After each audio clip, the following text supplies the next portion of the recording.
All right, market's open. Good morning, everybody.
All right, we're just pushing up and up so far this morning.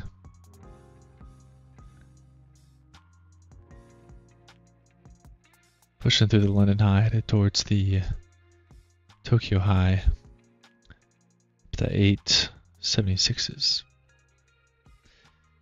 And then we have Friday's high up at 24,888.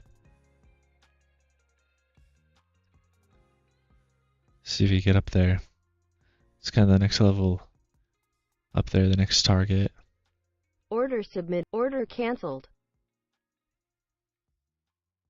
So just pushing up, see if we make it all the way up there or not. And then see if we can sweep the overnight high and maybe get a reversal.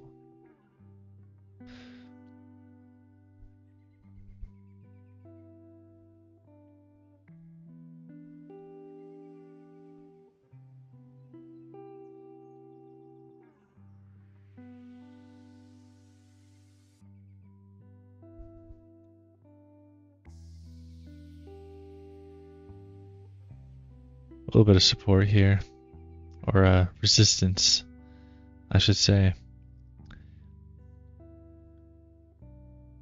First red candle so far.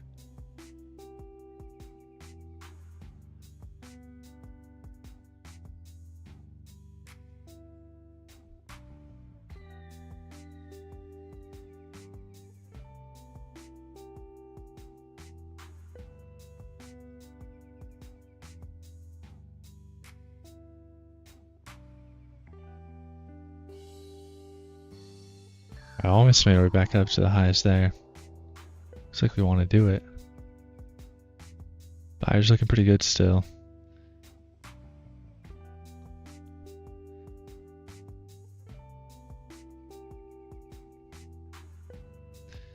Yeah, bouncing out of this fair value gap, continuing higher. It's what it's looking like right now. See if we make our way up to the overnight high like we're talking about.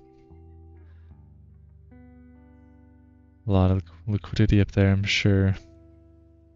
We're still kind of holding up here. Another wick.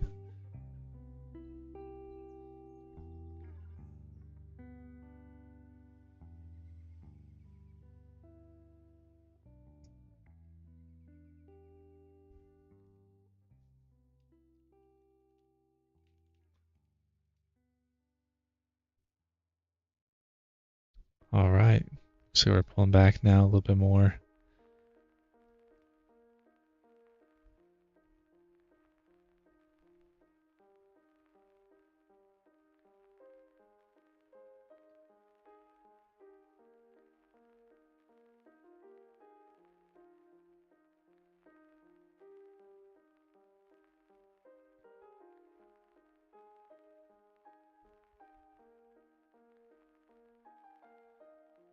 Order submitted. We might try this. We might try this. A little bit of an experimentation here. I tried setups like this all the time on the... What the? I did not get in on that? What's going on? Oh. Chat, what's happening? What market? NASDAQ futures. What's good, my guy? Dude, not much. It's good to see you again, Dylan. Welcome back. I was almost in the straight here, but as you guys can see, I missed the order by a tick? Or maybe I just didn't get filled? I don't know. Order canceled. Cancel the order. We kind of already made the move down there. That was crazy. The pullback, and we missed it by a tick, or we just didn't get filled. It happens. It is what it is, right? Actually, it might go...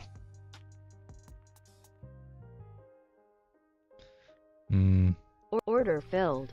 Might go long. Let's think about going short, and I think it would have kind of worked out. But now we got this. Oh man. Yeah, bounce off the 9 EMA. This is pretty decent flag setup, I would say.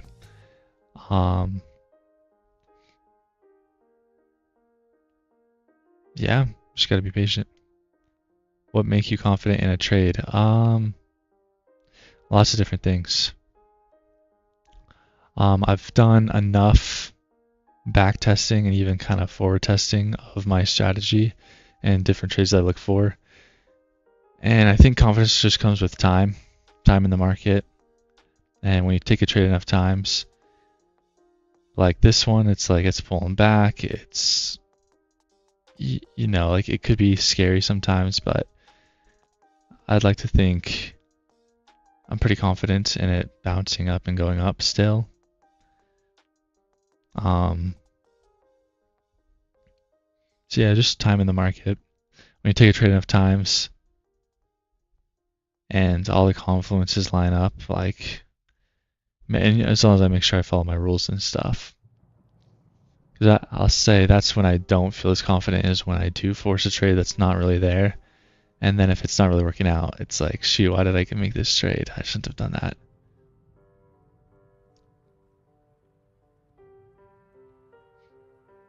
I am losing a little confidence in this one because it did sweep the high there and kind of made our way back down. So it could have kind of been the move. That might have been all that we're going to make, which is a little unfortunate.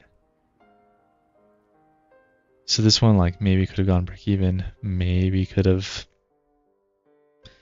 been smarter about it.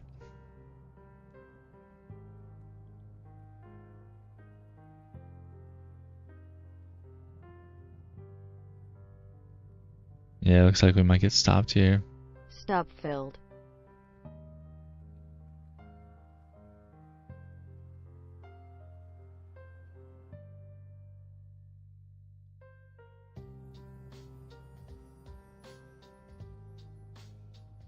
That's right, 15 points about. Right there, not too bad. Yeah, for those of you who have been here before, the flags aren't really playing out today, or at all recently, unless I'm just taking bad flags, which could be the case. This one definitely wasn't bad. Maybe should have gone break even. Hard to say. But tried to hold on to it a little bit, give it room to breathe, and we're a little unlucky with that one.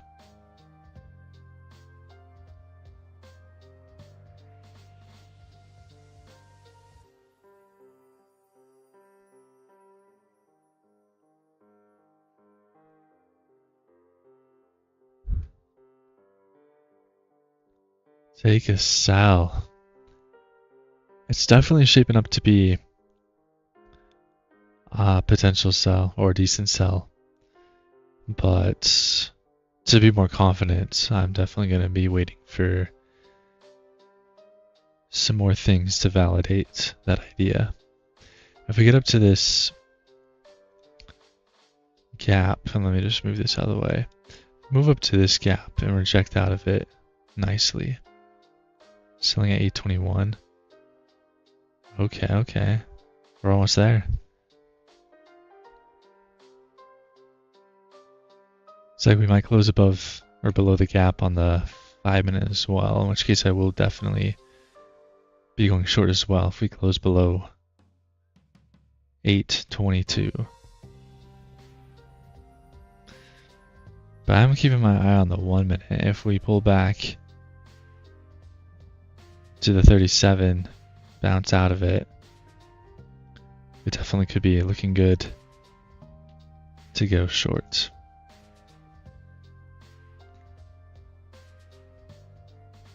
Looks like Dylan maybe almost got in short there. Almost got 821. Already pulling back here just a little bit.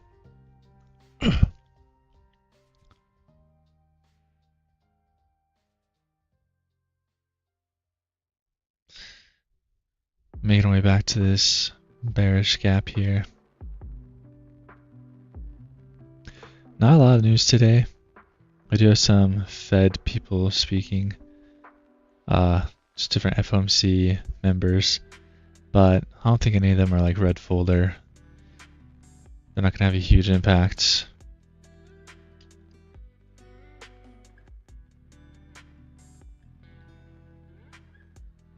Alright, kind of pushing through here.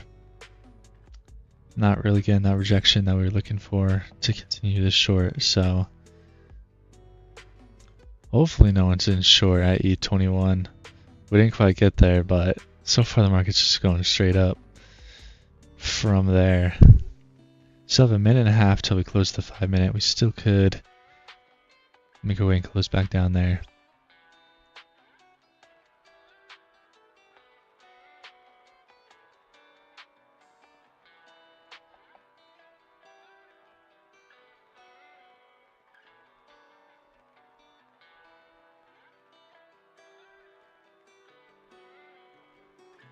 We definitely could still hold this gap and make our way lower. So just after disrespecting the bull flag, kind of making our way through the EMAs, right, taking out the low of this candle in the 1 minute. Definitely not a bad reversal, but I imagine we might push our way higher still and take out those overnight highs at the 876. And then maybe try and do the same thing. Grab Z. What's up? Welcome back to the stream.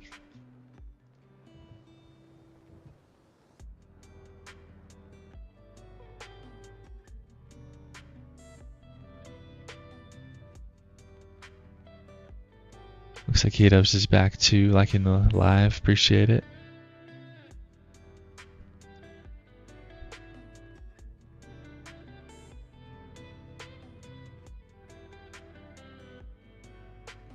Take any trades on Friday?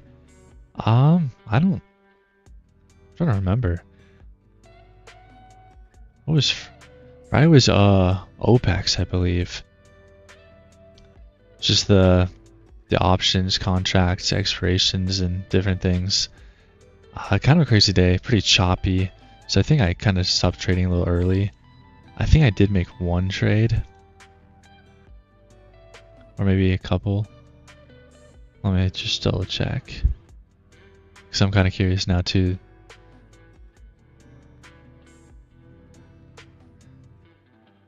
Bro, I want some advice about PC setups. Well, hey, I'll try and give as much advice as I can. Do my best to help you out.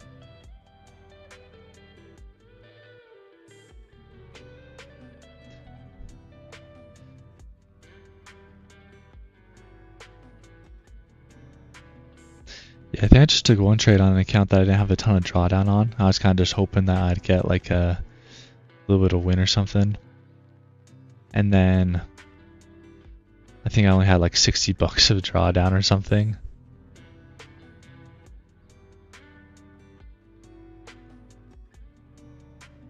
So I think I just lost.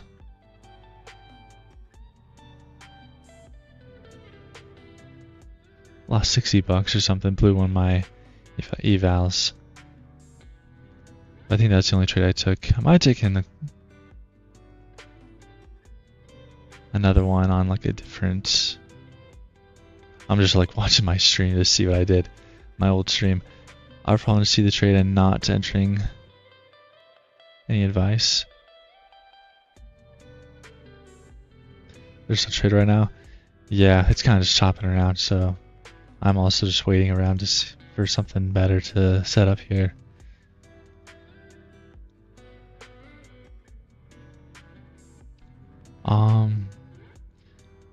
Let's see. As far as seeing the trades, just I kind of mentioned earlier, but just time in the market, right? When you wake up, you open the charts, you look at the charts, you see the price action.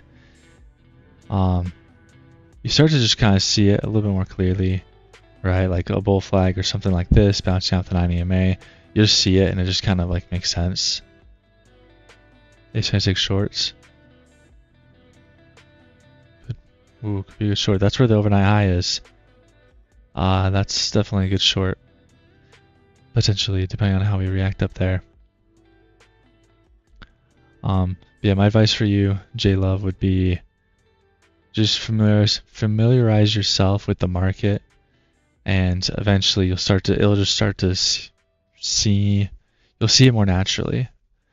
And the more you see it, the more you even practice trade it on like a paper account, or maybe back test it on like TradingView, the more confident you'll be, and it'll be like a no-brainer to take the trades. I want to make a 6-screen setup. Oh geez, that's a lot. 3 up on the side and down and middle down side for gaming and some other stuff. I'm confused between 24 and 27-inch monitors. Okay. 6 screens, that's a dope setup. Definitely a lot, but definitely I wouldn't say too much, especially if you're day trading. I only have 2. A couple more would be kind of nice, potentially. So now I do have everything kind of crammed onto one of my monitors. And then the rest is kind of like streaming or gaming stuff. But it looks like we are making that push up to the overnight highs here.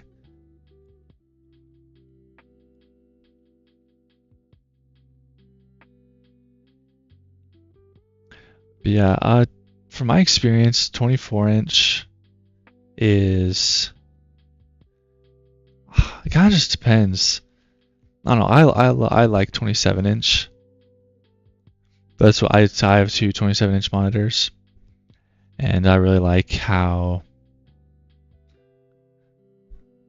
just the size that they are for how far I sit away. I imagine though, if my screens were farther, if they're farther away, maybe I'd want something bigger. So it's kind of just depends on your desk maybe. Because if you're sitting kind of close, so 24 inch is probably fine. But I do find for like trading and charts and different things, or even gaming, I think 27 is kind of a good sweet spot. It's a little bit bigger, but it's not too big. So I like 27 personally. But if you do have 6 different screens, or if that's kind of the goal,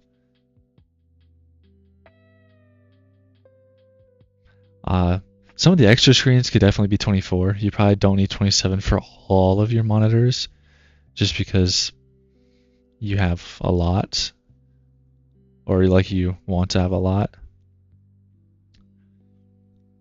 Because yeah, like for me, my main screen's 27, my other one is as well. But if I had like another 1 or 2 monitors for like some charts or some other stuff, like on the side or on top of my main monitor. 24 could probably be fine. Just since you don't need all your monitors to be 27-inch, because that's more expensive.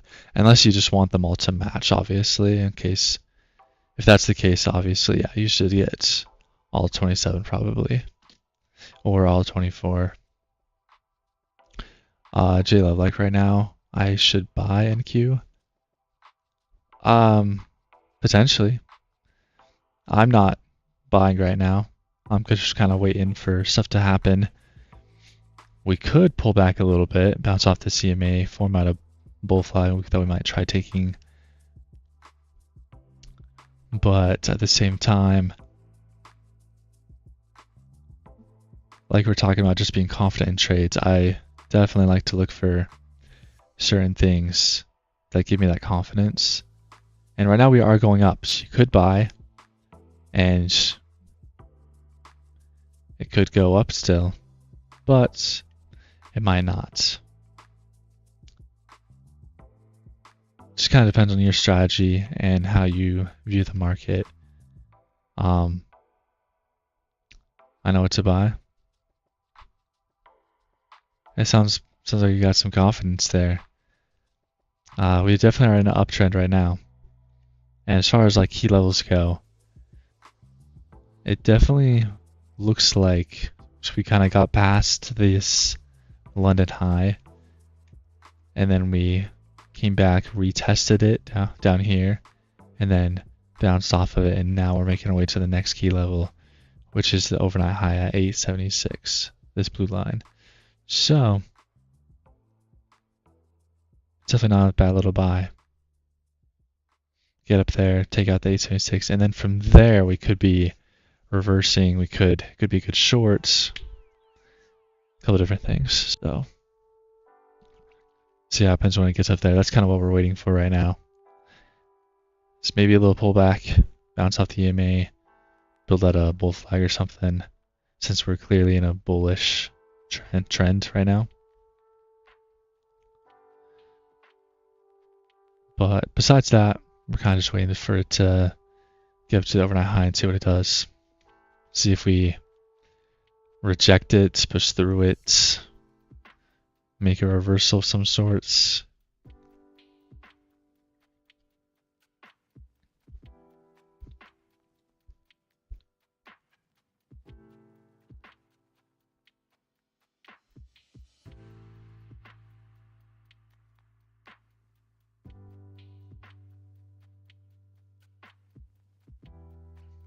But yeah, right now we're just slowly just making our way higher and higher towards that overnight high.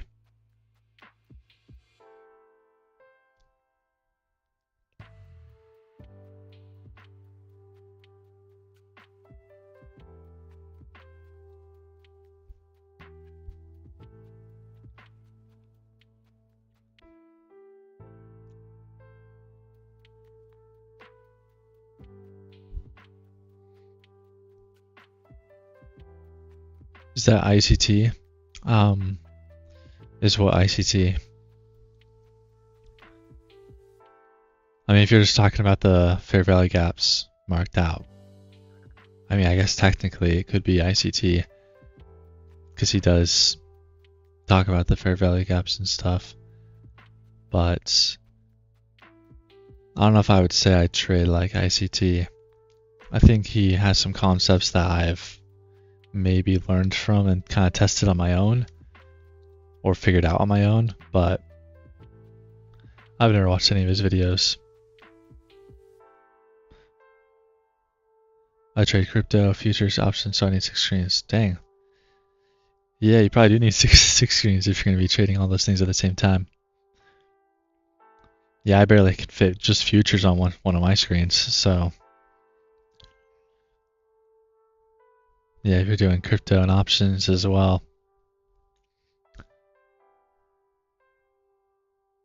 Definitely makes sense. Alright, looks like Order filled. we are rejecting a little bit off this. Let's go for a little scalp here. A little late on the entry. Let's go break even. But yeah, a little short off the overnight high. Kind of rejected it pretty nicely. Target filled. Oh, really nicely actually. But let's take a little scalp there. A little short. $155. Not bad. Could have been better, I suppose. Tech flu, I can't trade. What do you mean, like you physically aren't capable of trading? Or you just don't have a good strategy? Or, well, chances are most people have a decent strategy, but where most traders struggle and fail is risk management and also emotional management. Keeping your emotions in check after you take a loss, because that's where a lot of people blow up, make mistakes. ICT. Can't trade ICT. I mean, ICT might not be for everybody. Like I said, some of my trades definitely could be considered ICT trades. Like I said, I didn't necessarily get them from him, but I think they could be similar, just with the concepts and maybe the... Oh, ICT stands for I can't trade. That's true, actually. That's true. Yeah, I watch some Patrick Wheeland live streams every now and then. Doesn't he have a shirt that says that? ICT, I can't trade, or something like that.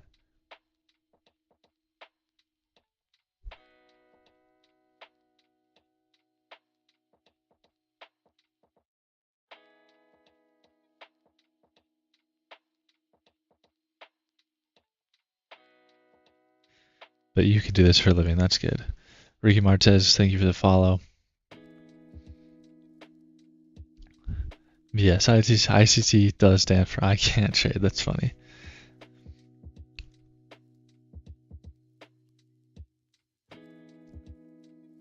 But yeah, like I said, I never really resonated with the ICT stuff. Patrick got exposed for demo trading. Interesting, I didn't know that.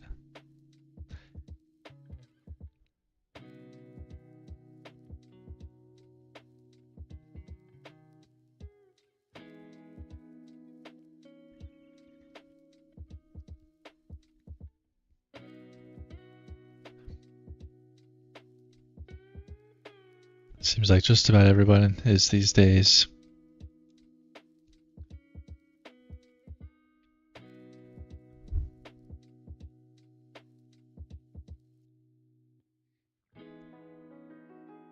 Yeah, not everyone, not everyone. Yeah, I don't want to overgeneralize, but I feel like there's always a new video of someone getting exposed or whatever.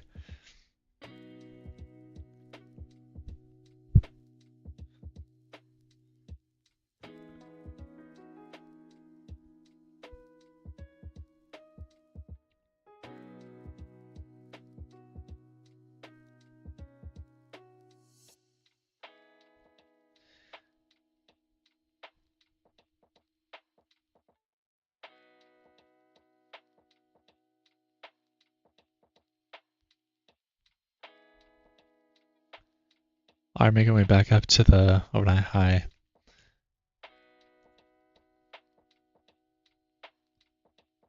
See if we can up the highs here. Looks like we might hold them again.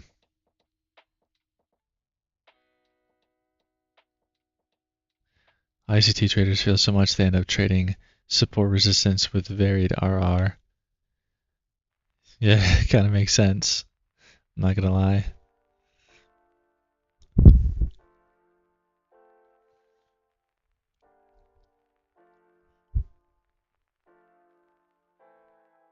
What kind of trades do you typically look for? Just out of curiosity. Clearly you're not an ICT kind of guy. Do you keep it simple? Support resistance, breakouts, candlestick patterns, bull flag, bear flag, head and shoulders, that kind of stuff. then they say ICT works. Yeah, no, I've seen that. Momentum scalper, algo trader. Okay. I don't know too much about the algo stuff, but I'd say I might fall in the momentum category sometimes. I've got a couple of different strategies I kind of look for, and I kind of spread my risk across a couple different accounts.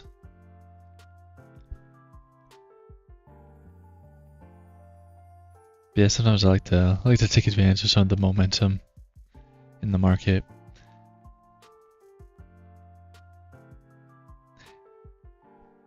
If you use moving averages, you're a momentum trader. Oh, okay, that makes sense. Then yes. I was like, I think I would qualify, but I don't want to like assume anything. Looking for a trade 89 for a short. Oh, he's looking at that New York high from Friday. ICT for fair value gap works, but needs confirmation. If you're trading without confirmation, it's gambling. It doesn't work.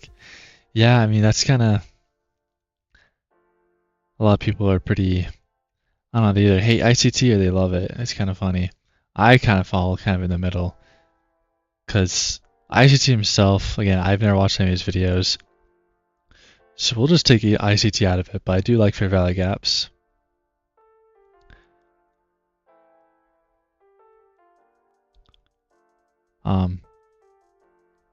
Because if we do look at the chart here, again, I have them kind of marked out. Dylan in the YouTube chat says ICT works. So again, it's kind of hit or miss, and it might just depend on risk management and just how you trade it. Trade since 2019. Yeah, I mean, I definitely can see what you're saying, but from my own trading and testing, it doesn't always work. But like you can see that the fair value gaps, call it ICT, call it whatever you want, but they are gaps in the market, and you can see just on my chart. Maybe it's just a coincidence, and in some ways it might be, right? It could just be bouncing off this kind of swing high here, but you can see this bullish fair value gap here, wicked into it, and then we bounce out of it. Obviously, this whole move isn't dependent on this, but it is areas of, I mean, like they say, it's an imbalance in the market because there's enough. I don't even know how to really teach it. And honestly, yeah, like you just said, what distinguishes a fair value gap from a support resistance? Honestly, not much. Because even like this bull flag, like I traded the bull flag, but you could also say it kind of bounced off these fair value gaps and then went up. So a lot of the market, like a lot of things in the market really are just kind of like the same. There's just different ways of looking at it, different ways of kind of defining it, different names for it basically. Because I mean, I could draw a support line here and we bounced off of it, but also you could say we bounced off of the fair value gap right there. And then you can say right here we bounced off this fair value gap. But you also could say we just bounced off the 9 EMA.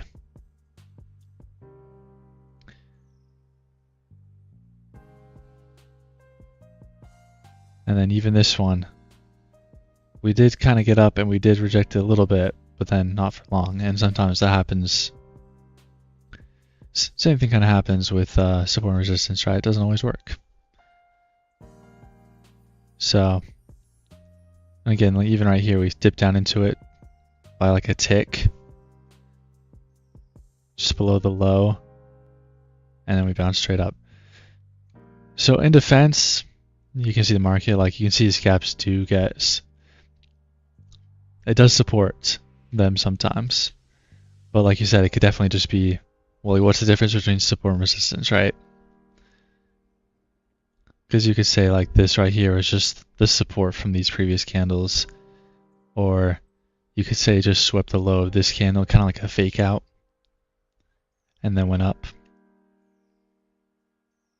So yeah. Kind of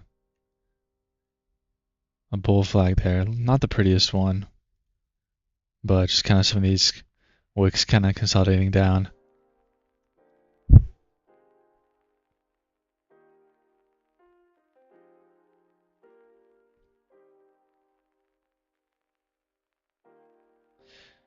Yeah. I don't use a footprint chart, but I have seen some footprint charts or even volume profiles. And typically, like when there is a decent gap on the market, like, I don't know, there's not any like big ones here on the 1 minute. But typically you can see the imbalance or the fair value gap on the volume profile, just because when you have a fair value gap, it basically, because of the way like kind of it's set up, you have volume profile level 2s, but the way that like a fair value gap is made is obviously you have one candle and then it's a 3 candle setup, right? And the second candle has so much kind of momentum and power that it leaves the gap between the first and the third candle. And you can see that on the volume profile because you can see the gap between volume. And typically you can see at the above the fair value gap there's volume, and then below the fair value gap there's volume, but there's kind of a lack of volume in the middle.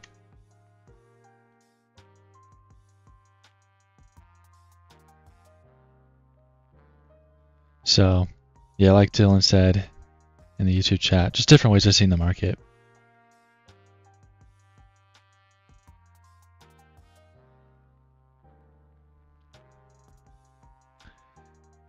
Fair value gap is the presumption all gaps will be filled. Yeah, I don't agree with that. I don't agree with the idea that all gaps are going to be filled. But that's also, I mean, you could say the same thing about support and resistance. Like, not all support and resistance works. Obviously, if it did, that'd be an easy way to make money. Use the volumetric bars. Which ones are those? Like,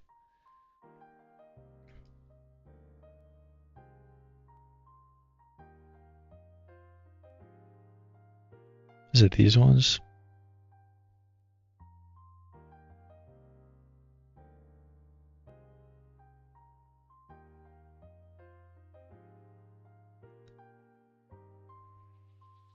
I don't know. I usually just stick to the candles. Keep it simple.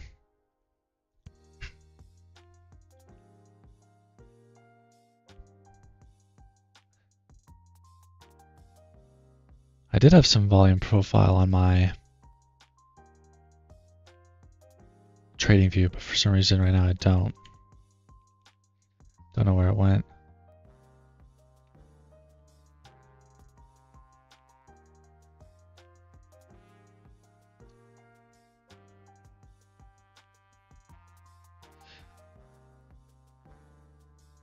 What's the premise of a fair value gap? A high momentum move with retrace? I mean, basically,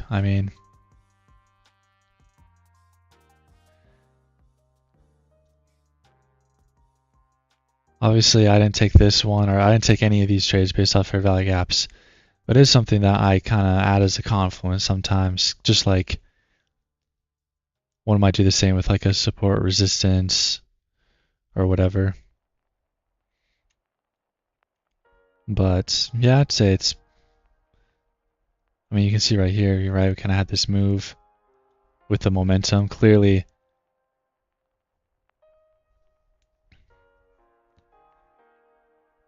with this move up, we definitely had enough momentum that there is these gaps here, right?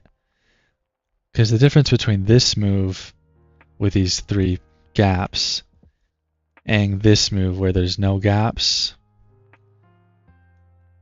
it definitely is a little bit more reassuring that obviously the buyers are a little stronger here.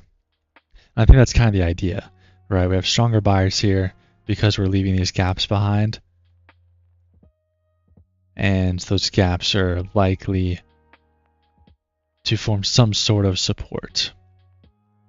But obviously this first one didn't really work out. Second one kind of worked out, but then it didn't. Third one kind of worked out.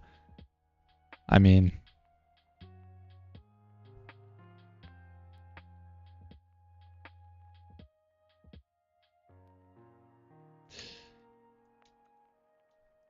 yeah, hard to say.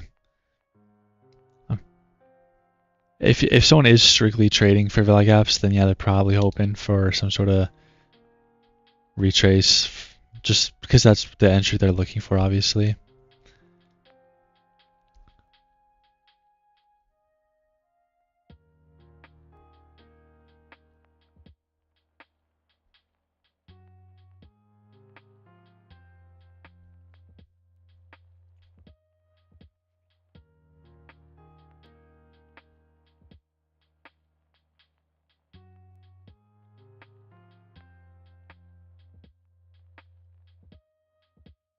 That's momentum and mean reversion. Yeah, I mean, like I said, just different ways of looking at the market. Like I said, personally, I don't take every fair value gap. I have them, again, I can see them. And I do kind of keep an eye on how they react.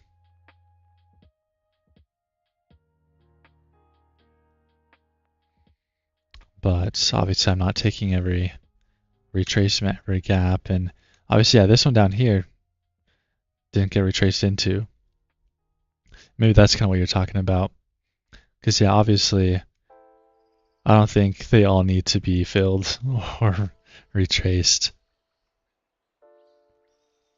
It's just a different confluence, a different way of trading, not even trading, but just understanding and looking at the market. But yeah, like you said, you don't even need to understand trading to be able to make money. It kind of is just about risk management. Because like technically I could just like buy or sell.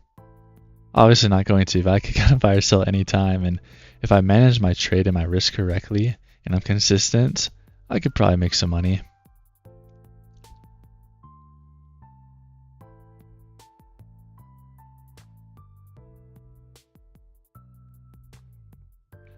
Lots of different strategies, lots of different ways to make money as well. That's what I kind of like about trading. It's kind of like math in some aspects, just in the sense that there's multiple ways to get to the same answer.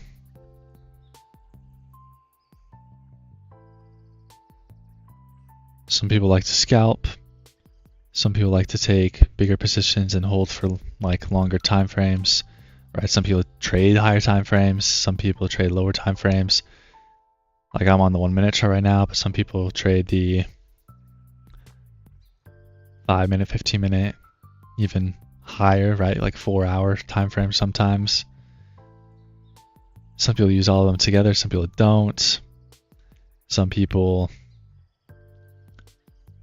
trade like the 200 tick chart or something like that. Like they go down even smaller, 15 seconds.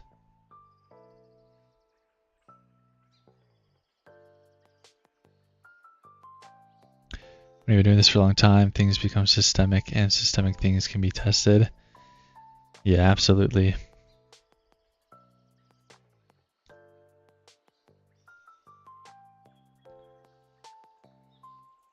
Yeah, most of my trades and my strategies I have been thoroughly tested, both live trading but also back testing.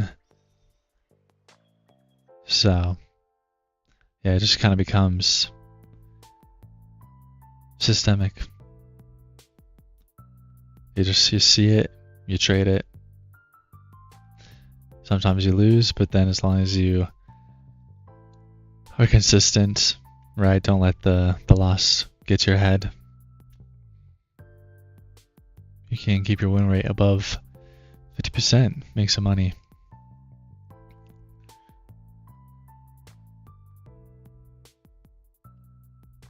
But yeah, not an advocate for ICT, but I definitely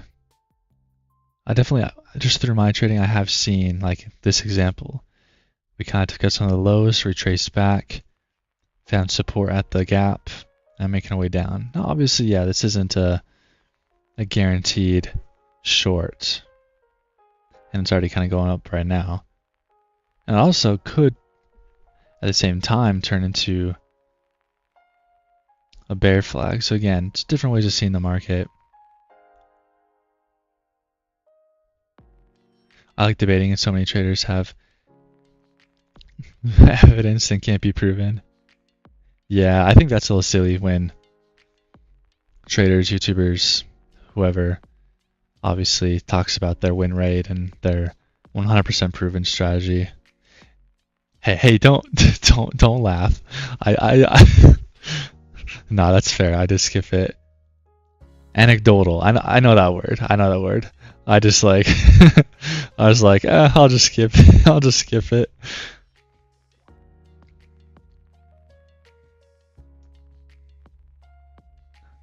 I panicked. I was like, I'll just say evidence. Keep it simple.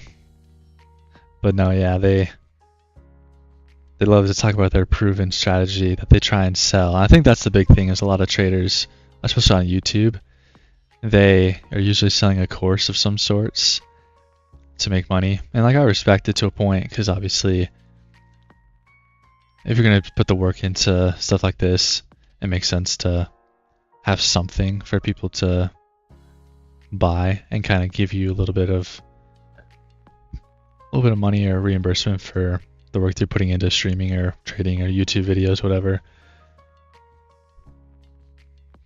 But yeah, they definitely like to promote their proven stuff because they're trying to sell it. And yeah, there's definitely, I'm the same way. I kind of like to debate. I like to look at all the ways to see the market, compare, contrast, and it's obviously no strategy is 100% win rate. In fact, even like 80-90%, it kind of just depends on the month. Sometimes you might get a high win rate like that, but typically over time it starts to average out at maybe just above 50-60%. But yeah, no strategy is really proven to always work all the time. It's so easy to blow money on trading, so I see guys fail, and over time their discretionary trading is support resistance, so they just waste the time and money. Most trades are between 40 to 60, exactly. Yeah, these 80% win rates with like 3 to 4, 5 RR. It's flashy and it looks good. I think that's why it sells. I think that's why people buy the courses and spend their time doing it. But then, yeah, over time they do realize that it either works or it doesn't work enough, and maybe they fall into their win rate's like at 50%, so they're not really making money, and then they end up, yeah, kind of back to support and resistance because that kind of is the most basic way of kind of trading. I mean, even like today, let me just put on the chart here. What is it? 888. I took one of the trades, but I didn't take this other one. But right here, overnight high, 876. Definitely what I would consider a pretty key level of supports or resistance. And we went up there, we kind of got up here, started selling down, took a sell, but when we had a little bounce down, took target close to the 9 EMA. I mean, doesn't always work, but it's pretty simple. Even here, this is Friday's New York high. I don't know if we touched it. I'm zooming in here. Looks like we didn't actually touch it. So maybe wouldn't have gone an entry there. But similar idea. Assuming it did touch it, it's pretty clearly a pretty decent level of resistance. Got up there, came down. Even here we bounced again off of it, went back up to the highs. So sometimes it's hard to keep track of all the different highs and lows, but I like to keep track of the important ones, like the session highs, session lows, overnight stuff. Kind of shopping around right now, unfortunately, but we'll see if we get any other opportunities. Higher win rate is easier with higher drawdown. If you never close, you never lose. Prop firms aren't designed for higher drawdown, so you would need a scalping strategy. Yeah, no, I agree. Prop firms make it tough. It is a nice way to start trading. It's obviously a good barrier for entry. Obviously, it's cheap to buy an evaluation. It's cheap to start trading when you don't have a lot of capital to trade. Oh, a little bounce up there.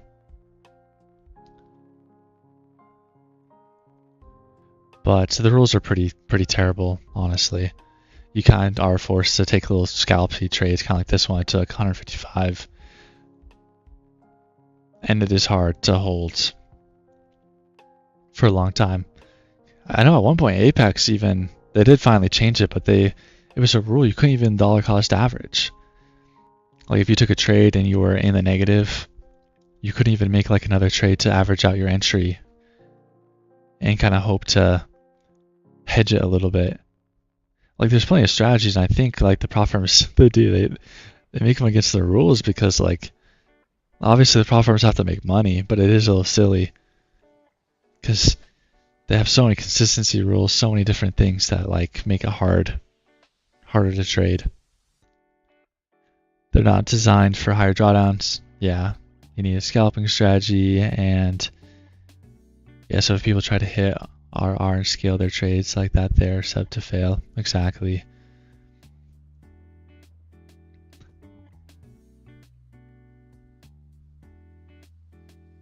I mean, yeah, unless you're like trading on micros, really small size, and you kind of hope for like a really large win with like a runner. I know, I think that's what a lot of IC2 traders do. They have like their 4 or 5 different targets, and then they have like yeah, just different profit levels that they like to take profit at. And of course, what am I trying to say? Oh yeah, runner. They like to leave a runner to just go up as high as they possibly can, which I can see like why that would work and why some people like to manage their trades like that. Even non-ICT, I think, will do a little bit of that too.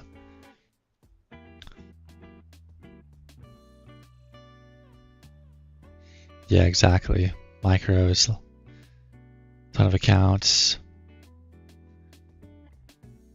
But I like to keep it simple. I like 1 contract, maybe 2 if I'm trying to, if the market obviously is a little bit slower. Like even right now, the ATR average true range is only a 9. So clearly we're not very volatile on the NASDAQ. We're kind of not really going anywhere. So a typical trade for me is not, I might have to take 2 contracts just to make any money at all. Even this one, like only 155 bucks. But anyways, yeah, I keep it simple. 1, maybe 2 contracts, depending on my prop firm account, obviously, that I'm trading with, and then risk to reward 1 to 1. Sometimes I'll target a key level, like a high or a low, so I'll put my target a little farther, maybe even a little shorter though sometimes. But I try to average out my profit targets and keep them similar to the amount that I'm risking. But no, yeah, if I had more drawdown, I probably would like let my trades breathe a little bit more. But yeah, prop firms don't really allow a lot of that to happen.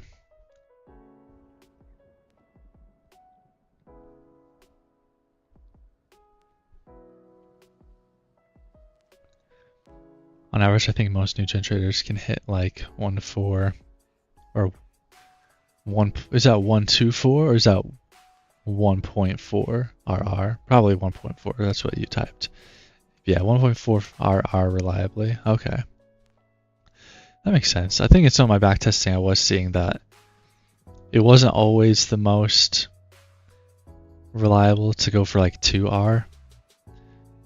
It just felt a little greedy in my opinion. But I did find like 1.5 or maybe like 1.4 was a little bit more reliable, a little bit more worth taking. But obviously 1-to-1 is the most as far as keeping a higher win rate. But sometimes it is nice to have a little bit above how much you're risking, just so that when you do have like a win and a loss, you still have a little bit of profit from it. And over time, obviously that adds up. And at the end of the day, you'll look back and you'll have some extra money, even if you have a 50% win rate. Or even like 40%, like you said, 40 to 60%.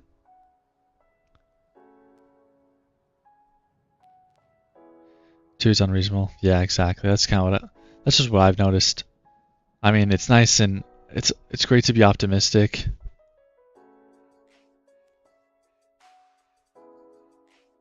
Nice to be optimistic and assume that like, oh yeah, get a nice cheap entry and it'll go down twice my risk.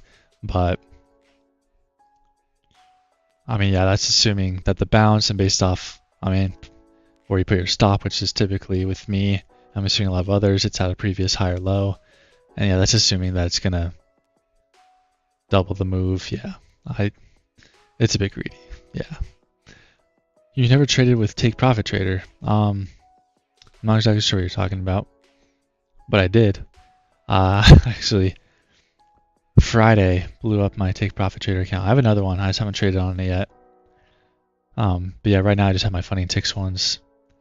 I still need to activate my Take Profit Trader accounts, and I just didn't have time to do that before the market opened, so I figured I'd just do it tomorrow. But yeah, I blew that account unfortunately during some of the chop on Friday.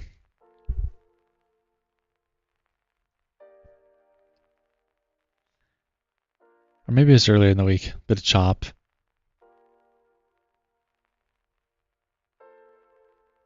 Activate them, gotta use that no fee 40. Exactly. No, yeah, that's what I love about Take Profit Share and Funny Ticks right now. That's why they're the two I've been kind of using.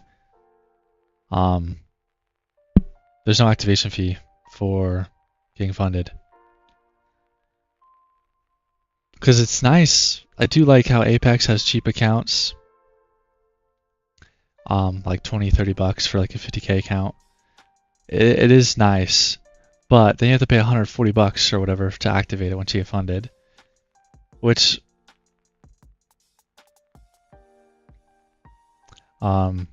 it's great and all. And obviously if I had more money it'd be fine. But I kinda like paying 50 to 80 bucks, a little bit cheaper, and then I can get funded, and if I get funded I don't have to pay the activation fee.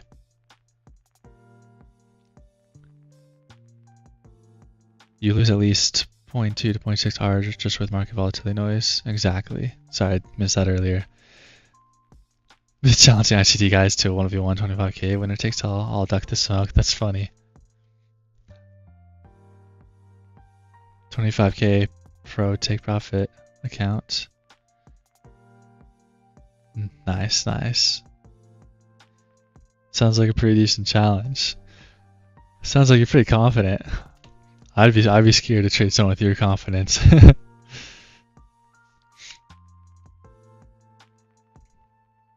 Alright, pushing up the highs now. So we finally got through the New York high. Kind of keeping an eye out for some sort of reversal or something after sweeping the highs, but never got it. Now we're just pushing the highs. I believe these are the all-time highs as well.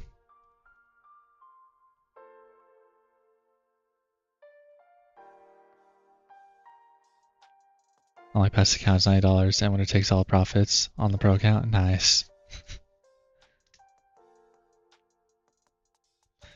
The daily payouts on TBT is why I stay with them. Yeah, the daily payouts are nice too. Definitely a good prop firm. Take Profit Trader. Like I said, I've been using Funny Ticks. I do have a code with them, but I mean, yeah, you don't have to use it, but it does support the channel, and I'd appreciate it. But then Take Profit Trader, I don't have any other. I'm still pretty new, obviously, to streaming and everything, TikTok and YouTube. But hopefully I can get a code for Take Profit Trader because I do like them.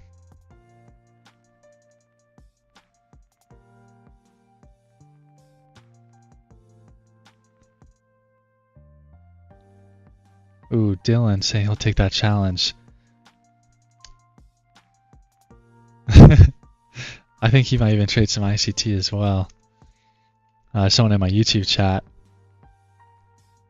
want to take that 25k challenge. You guys will have to. Tech Flu says Dylan doesn't want the smoke. Yeah, you might have to check out the YouTuber.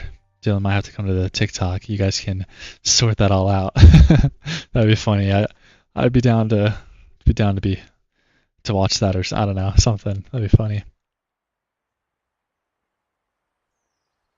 Entertaining.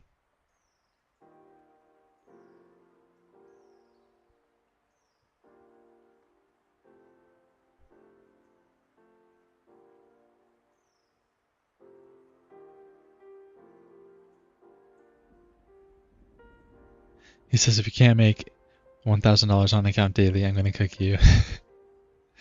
Sheesh. Alright, alright.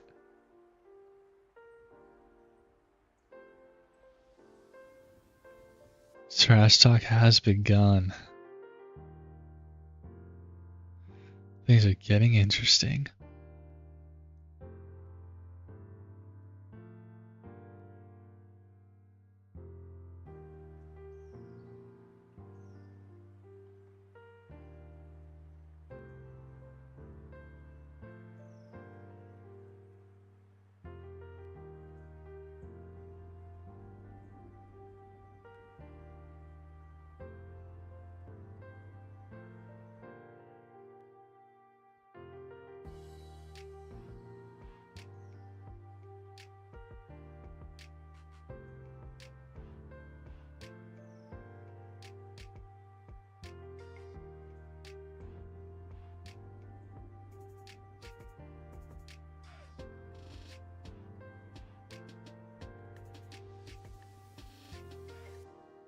Alright, holding up the 9 EMA.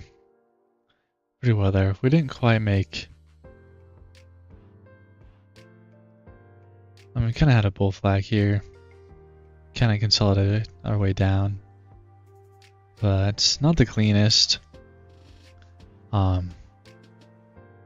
we didn't even have a wick on top of this candle, which means there's quite a bit of selling going on right there. But we did get a nice bounce. Looks like it might kind of play out here. Bearish for value gap, not really holding up much. But we'll see. Looks like there's still a little bit of support there. Dylan said it would be fun. One little challenge.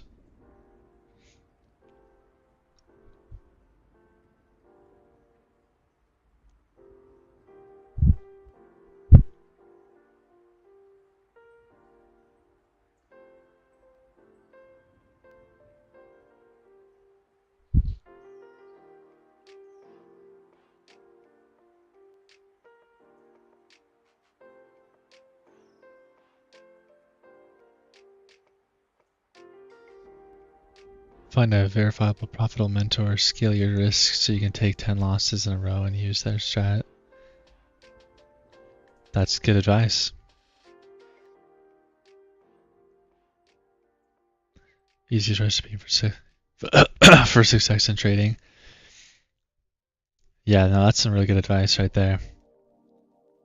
I think the hardest part, maybe I'm wrong, but the hardest part is probably finding the profitable mentor, just since the trading space is so crowded with all the gurus and the YouTubers who have their proven strategy that they're trying to sell, right? All the courses and stuff.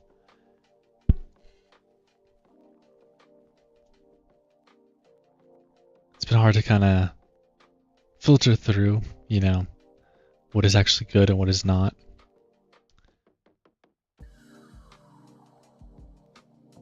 But no, yeah, if you can find a good mentor, scale your risk, build up your accounts. Easy money. Hard ways try and create your own strategy. Yeah, I've seen that. I've been trading for just about 2.5 years, so not like a super long time, but long enough that I feel like I kind of know my way around the market a little bit. I've seen success, I've gotten payouts and everything, but I'm still, obviously, still learning sometimes. Still make my mistakes. Alright, there's that push through. The highs again, still going higher. But yeah, I've definitely experimented with my own strategy, even from the beginning. To kind of taking some different things from some different like YouTubers and things that I saw. But then also implementing my own strategy, my own forward and back testing, seeing what works. I mean, kind of like on a day like today, like you just look and you see like, oh yeah, like the market did this. And then you see that it does the same thing tomorrow. And it's pretty easy to start to see like the trends. And then once you start to see the trends, you start to implement a risk management system into those trends and make a strategy off of it. And like you said, it's pretty hard. Because even if you do see some short-term success, there's no way of really knowing that that strategy is proven or not proven.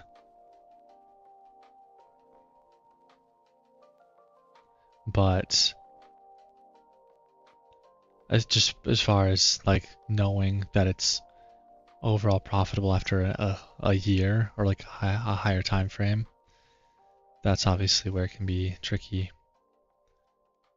It's funny how backtesting has its own set of problems, which why making your own strategy difficult. Exactly. There's definitely a lot that can be, a lot of value you can find in just looking at the charts from like previous days.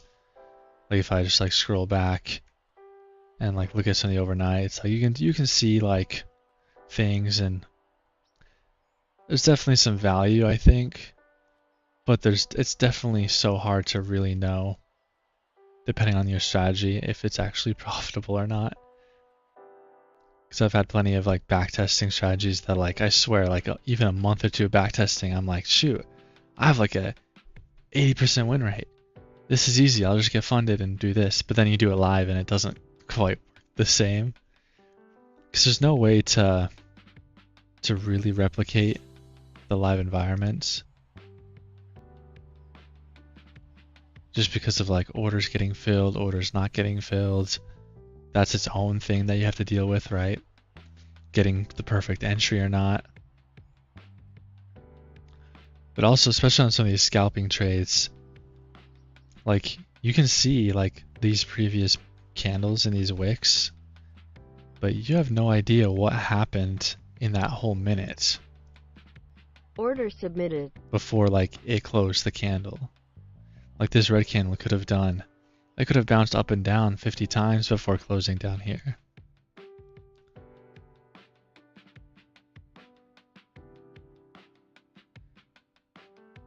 Order filled.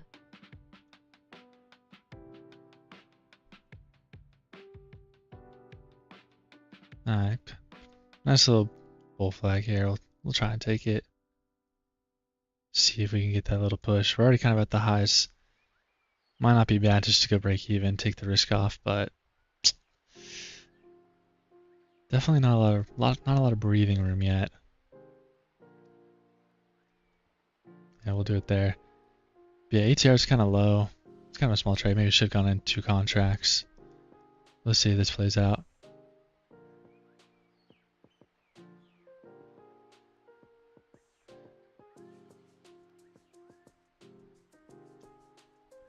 Yeah, you can make up your own data.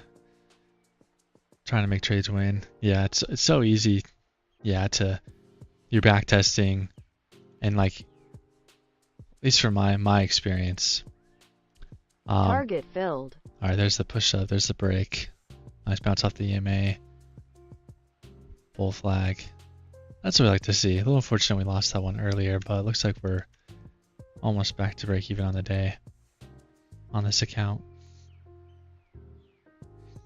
No, but yeah, like especially for like reversal trades, it's like it's so easy to see like the top of a range or a move, and then you look for that you look for your strategy at the top at the reversal, but then you end up missing a possible entry that you would have taken live, but you don't track it because you kind of miss it when you're going through the back testing. Or also, I mean, when I backtest, I try and like assume the worst. Like I assume like, okay, this trade might not have take it. And everything. Just to give myself kind of like give the market the benefit of the doubt since I'm imperfect. But still, yeah, I imagine your stats pretty accurate, about 20 to 30% worse. Because yeah, it's so easy to kind of make up conditions and make up different things. It's like, oh yeah, I would have taken this trade. But then live, it's like, would you actually have taken that trade? I don't think so. Hard to say, right? And then yeah, obviously just knowing how to manage it within the trade itself, seeing just all the noise, all the candles, like even this candle, it's like, oh, we're going up. And then it goes down, we have a wick. Oh, we still have 40 seconds before it closes.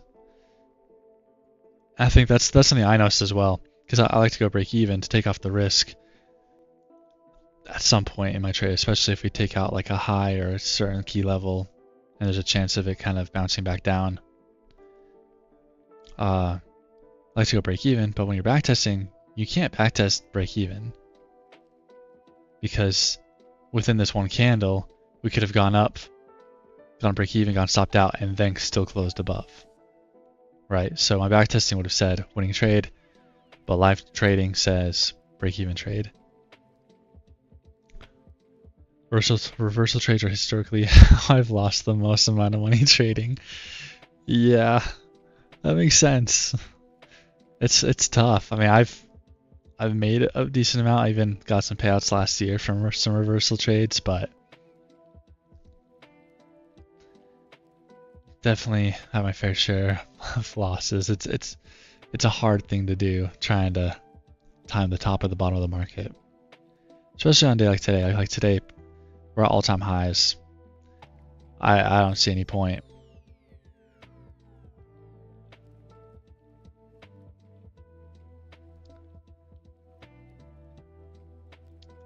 Trying to short the all-time highs is just asking for trouble. Especially when you don't have any, there's no support, no resistance up here. We're at all-time highs. But yeah, so if we get a little pullback, maybe find some support down here, that's where we could be looking to continue the trend of going up.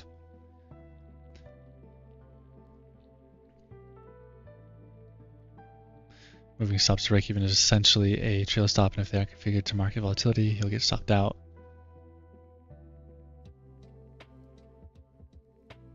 Yeah, exactly. Now I try and keep my eye out again, like with the ATR, average true range, just to kind of know the volatility that I'm working with. Because obviously, yeah, like on a trade like this, it's a smaller trade, so being up like, what was it, from 05, even being up like 5-6 points is pretty easy to say like, oh, I'll go break even now. Plus we were getting close to my target at that point. When I'm above like 50-60% of my target, it kind of makes sense to go break even, just because at that point I'm risking almost, as far as unrealized gains go, now my risk reward is almost not as good as it was, unless I move my stop to break even. But yeah, if I'm working with like a 15-20 on the ATR, there's no way I'm moving to break even until I'm like up 20 points. I can catch reverse now though. Since you trade momentum, I can give you the sauce. Hey, I appreciate any sauce that's available. Definitely won't complain about the sauce. I'm sure the other people in chat wouldn't mind either.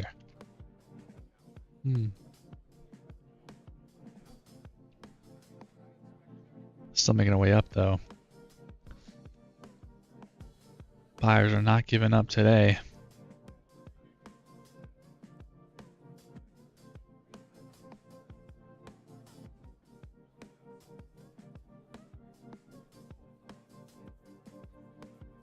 Moving averages support the move. Oh yeah, 100%. Well, that's kind of what we've been doing all day here. Just bouncing and holding this 9 EMA. Sometimes we dip down to the 21. Oh, I didn't send your first message.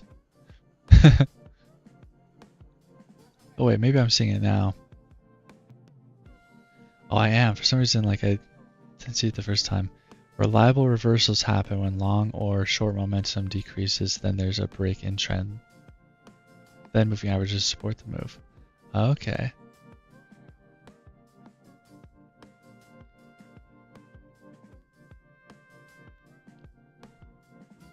Yeah, that makes sense.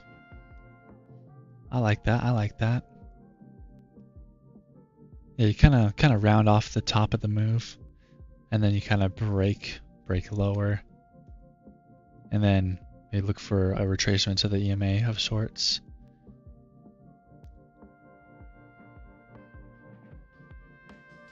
Just kind of looking. So yeah, kind of something like this, but obviously this didn't work out. It wasn't the best break. We kind of got below these lows on the 1 minute, but then we just kind of rejected back up here. But I imagine something like this. Kind of take, like, yeah, slow the momentum down, take out the key levels, maybe start to take out the lows on the 1 minute a little bit.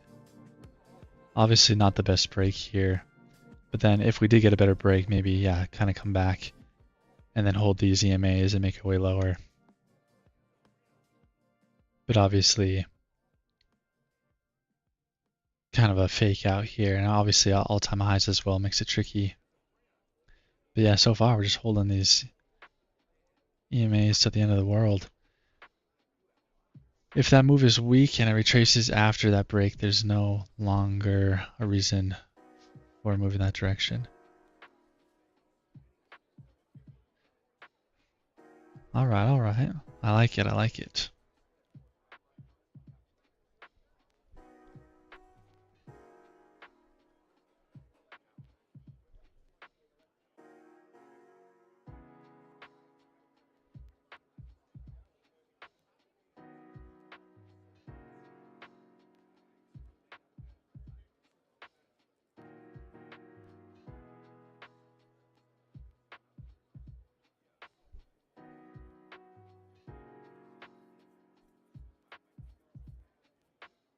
Just say it stalls, dumps very weak, and then pumps to expect a higher high. That makes sense. I like that. Definitely try and keep an eye out for some of that a little bit more often.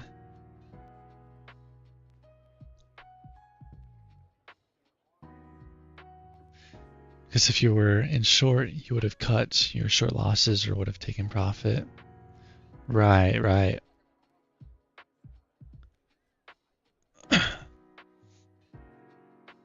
Well, let's see if we see that play live here.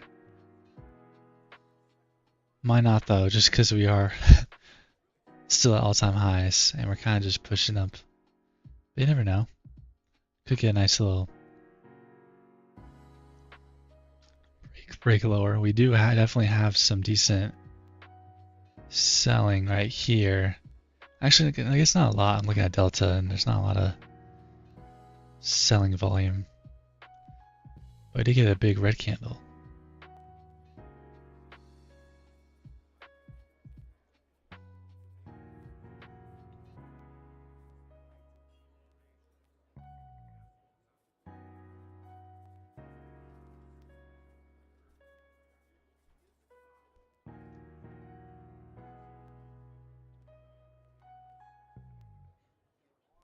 Holding the 9 EMA again.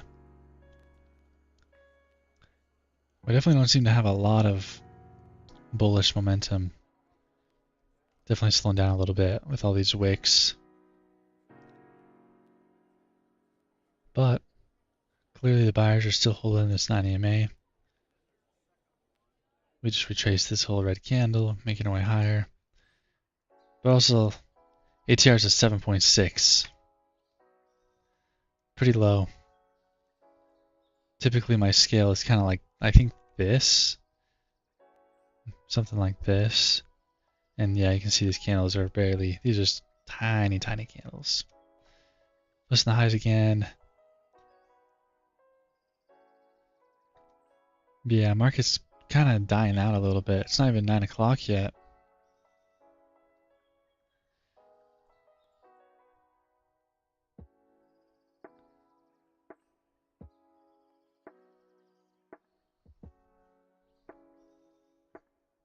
We can still get some decent trades.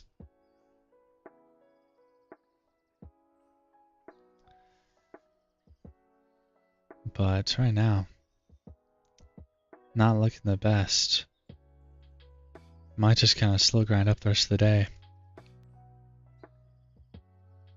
Or start chopping around in the next like hour. Since we're getting close to, 9, 10 o'clock, kind of that lunchtime time of the market. But you have to be wary of back-to-back long and short Momo. Cancel out and make chop. Yeah, that makes sense as well. That's definitely something I try and avoid at all cost. Avoid the chop. Avoid the chop. If I'm getting any sort of idea that we might be chopping, I like to wait until we break out of the chop before making any moves. Yeah, even right now, just had that little selling candle, green candle, right back to the top. Took out the highs, but now we're kind of coming back down. We're starting to form a little bit of a, let me see this. A little bit of a range here. We kind of broke out of it, but we might kind of get back into it and chop around. Something like that. And yeah, definitely don't want to be taking a reversal trade during the chop.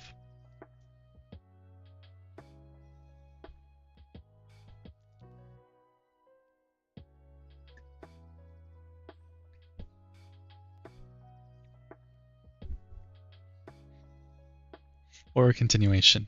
You don't want to make any trades in the chop unless you like the chop.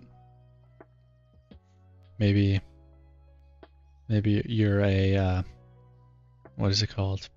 A range trader.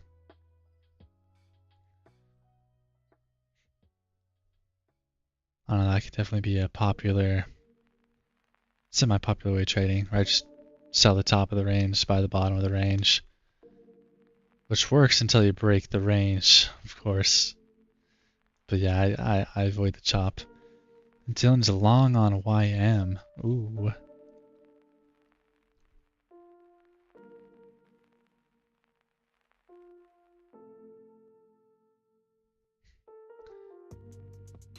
Let me take a look. Take a look at YM. Oh yeah, YM's definitely sitting nice at the highs.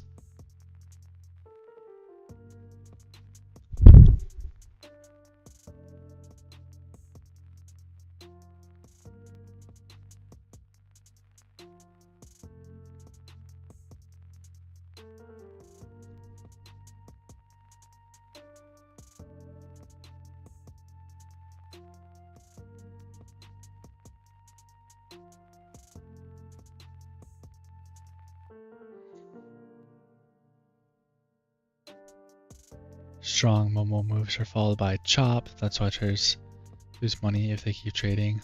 Exactly. Your 2RR would hit, then it would stop working because Momo is done and it's chop time. Yeah. That's definitely what I've noticed. Definitely some good trades sometimes. They just go straight to the moon. Can make some nice 2, 3R, whatever, but most of the time, yeah, we make a bit of a move, maybe 2R, and then we chop around. Or yeah, like what I've noticed is if I'm gonna like move my stop to break even, especially, there's no way I'm gonna get like anything past a 1R. Because even if I like scale out at 1R, put my stop to break even, I feel like the chances of it coming down, stopping out breaking before going to 2R are pretty high.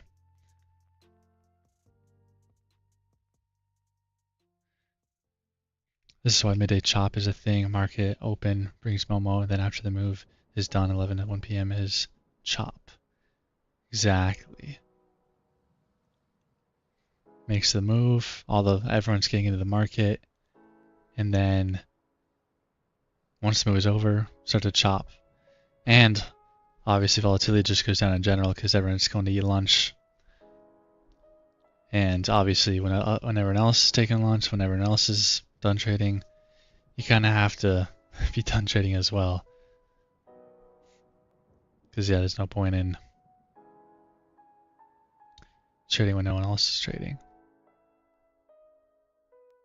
And when you're chopping, because the market's not going anywhere. I feel like we've had a lot of the chop recently.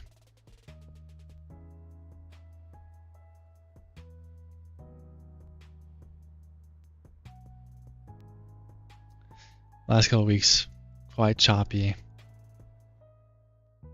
A lot of wicks taking out highs and lows as well. I mean, kind of like this a little bit. But, I mean, especially if you're kind of a trend trader a little bit, and you're kind of waiting for the break. Or, I don't even know what kind of trading this would be, but, you know, we're taking out these highs. Obviously, surely we're gonna keep going higher. But then we kind of come back down. We do hold, take out some more highs. But then, boom, we're right back down, taking out the lows, stopping people out. Today's definitely not been as bad. But last week, and even the week before, there was definitely a day or two where we had a couple days where the market was just, I feel like it was stopping everyone out. I feel like every trade was just getting wicked up, wicked out. Very hard to trade. Most profitable traders are 9 to 11 a.m. and then done for the day. It's not coincidence. Not coincidence. Exactly. Yeah, typically I'm about the same.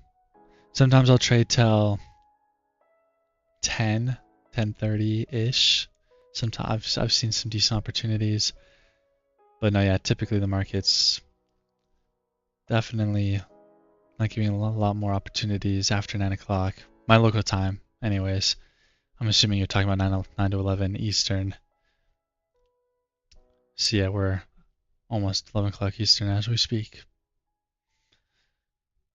So yeah, it might be almost done on the day as far as good trades go. But some days we do get lucky and we do get another hour that we can trade. 11 to 12 Eastern sometimes can be fruitful. On days like today where we're already below a 7 ATR, or at a 7 I guess, not below, but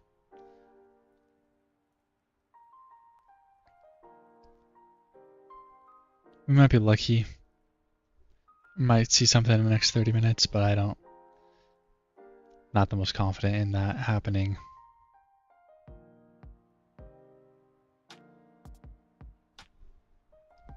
Even delta, volume delta, is kind of stalling out a little bit, not really going anywhere. Doesn't seem to be much buyers or sellers. That's the usual, but if something happens and Mo picks up, you can trade later. Exactly. Kind of break out of the chop, start making a move again. Definitely could happen. I've noticed as well, maybe not as much this year, but I remember last year there's a thing where like on Wednesdays, I don't know what it was, but Wednesdays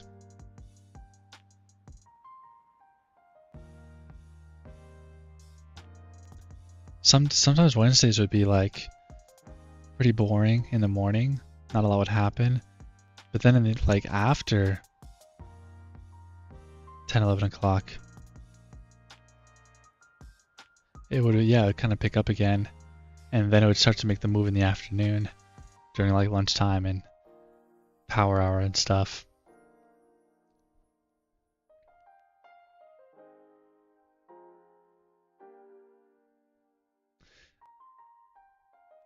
Yeah, Fed news definitely picked the market back up around 1 p.m. for sure. And yeah, that last hour of the day, power hour, some people call it, definitely can have a little bit of a move. Just depends though. I know some people like to trade it, but I haven't found it to be consistent enough for me to trade power hour every day. Yeah, it just makes more sense to stick to what works. Keep it simple, right? Trade the first 2 hours of market, maybe 3 hours of market open. Call it a day. No point to watch the charts all day. No point to sit around waiting for something to happen. Oh yeah, that 350 nonsense makes day trading weird. Yeah, I had that wreck me like one time, because usually it is something that I've been well aware of, and for whatever reason, as soon as 350 hits,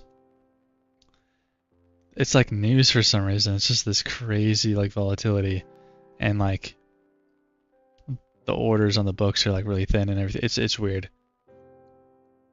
but. Yeah, there was one time I was trading. It was like a year and a half ago, maybe. It was a while ago. But yeah, I was trading. I was in a trade. And it wasn't like a bad trade, but then like 30-50 hit, and it just like the market just blew up, and I was like, oh, I got stopped out, or maybe I didn't get stopped out, but I might have gotten like break even or something. It was wild, kind of scary. The algos are programmed to close their positions at a time. Yeah, I think that too. That's got to be it. Algos, big institutional traders, all that fun stuff. They're just getting kind of ending a little bit early before the market actually closes. Makes sense.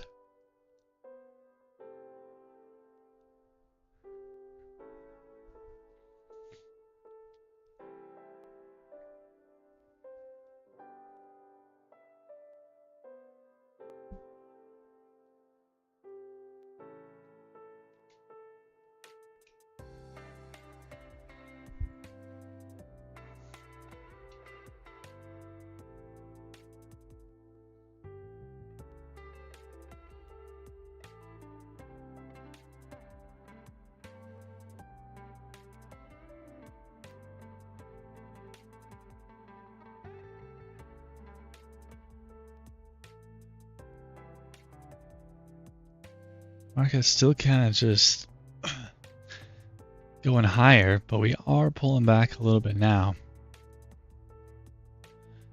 A little bit stronger than before. We'll see how we hold up down here, but yeah, like we've been talking about, might be almost that time of the day to kind of be done trading, or just more cautious. Long and short Momo is a setup for chop. Yeah, exactly.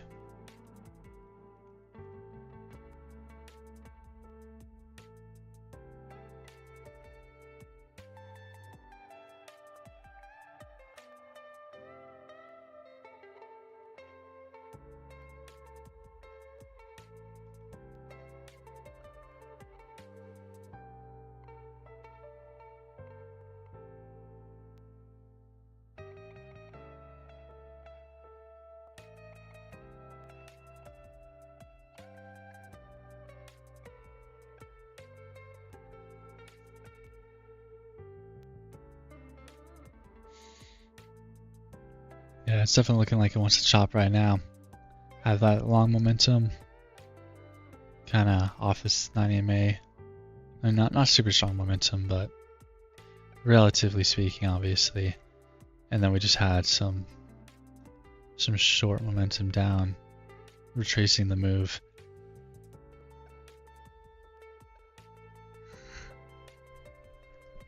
Definitely could be setting up for a nice chop.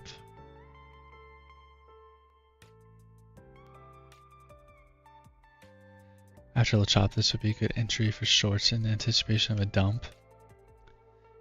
Yeah, that definitely is kind of what I was thinking as well.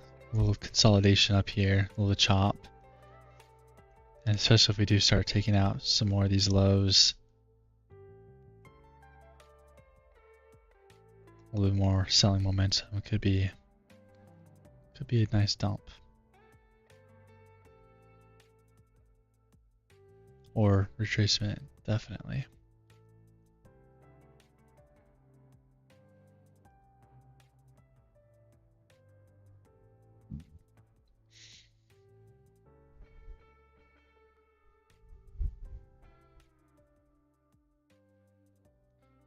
Yeah, we definitely could get a decent. If we get a little kind of better close down here, that could definitely be like a little bit of the momentum we kind of might need for the reversal.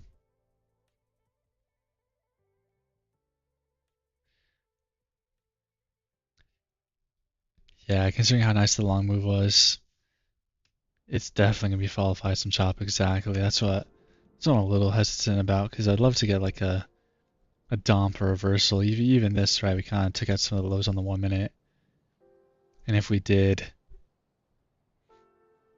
reject these EMAs, right? Hold EMAs and the bearish gap. Obviously, you know, you can ignore the the bearish gap, but it is there at the same spot as the EMAs, and it definitely has potential, right, to be a nice reversal. But I personally would have liked it to close a little stronger down here, a little bit more momentum. But no, yeah, like you said, with how nice of a move we had up. I mean, how many points are we up? Like, for market open,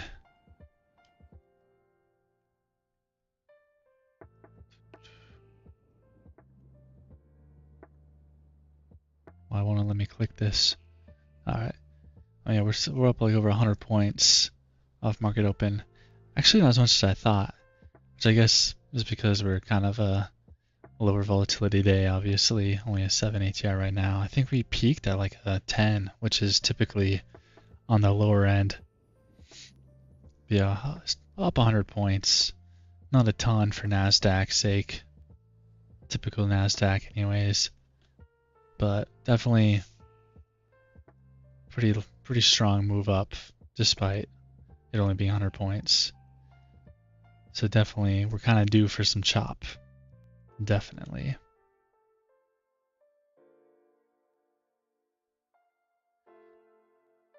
It's the man, the myth, and the legend. That's right, that's me. Just kidding. No, I'm no legend. Maybe one day. But yeah, you'd have to definitely gauge how long the chop is going to be.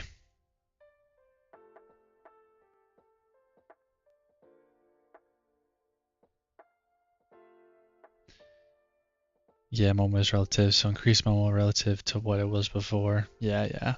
That makes, yeah. It's all relative.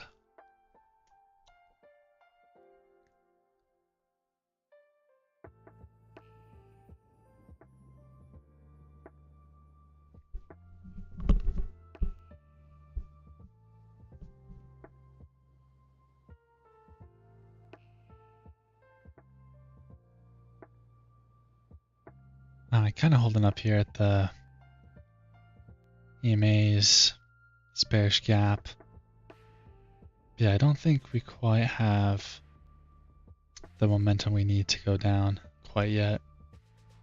But who knows? We're kind of forming a bearish bull or Bearish flag. Bear flag. Jeez, what am I trying to say? This is technically a breakout of that pennant, so this is what I set up a long move. Gengi.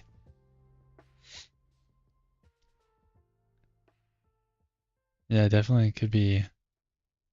Yeah, we kind of took out the lows there, kind of swept them, kind of making our way back up above the EMAs. Well, we were. It looks like this bear flag is actually. Holy cow, it's playing out perfectly. I didn't really want to take it since we're still kind of in this range, but holy cow. That right there is some momentum.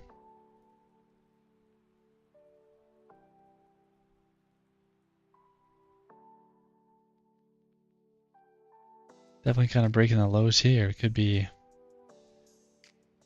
going down after all.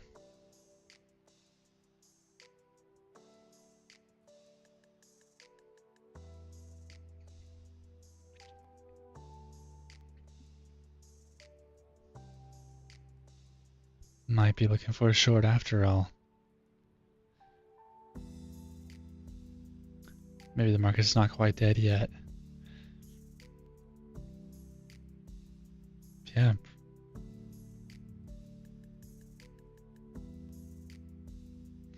With the 50-minute post 3 a.m. Eastern, this was setting up a pennant. Check that out on my trading view.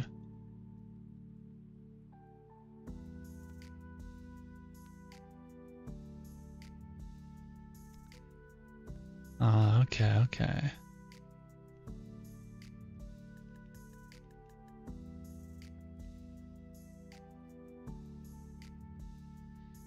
Yeah, no point to be long anymore.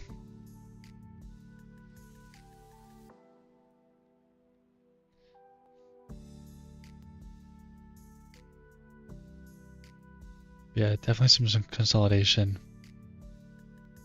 after 3 a.m. East. Wait, no. 3 a.m. Eastern. Yeah, okay. I think I'm seeing what you're saying. But no, yeah, I'm definitely not looking to go long now that we've taken all these lows on the 1 minute. Even the 5 minute. Kind of getting a nice selling candle right now. Nice red candle. Kind of getting this retracement now. Might be looking for those EMAs to hold like we talked about. Or for the ICT traders out there, this bearish gap to hold. Kind of like this last one. Could be nice shorts.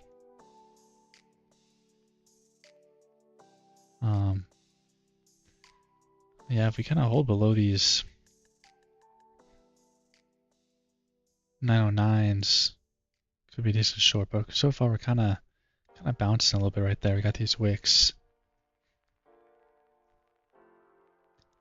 Definitely still looking for reason to sell, but definitely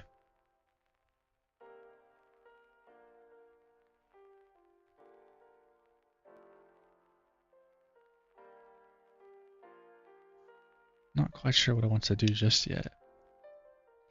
Let's see if we get that pull back into those moving averages potentially.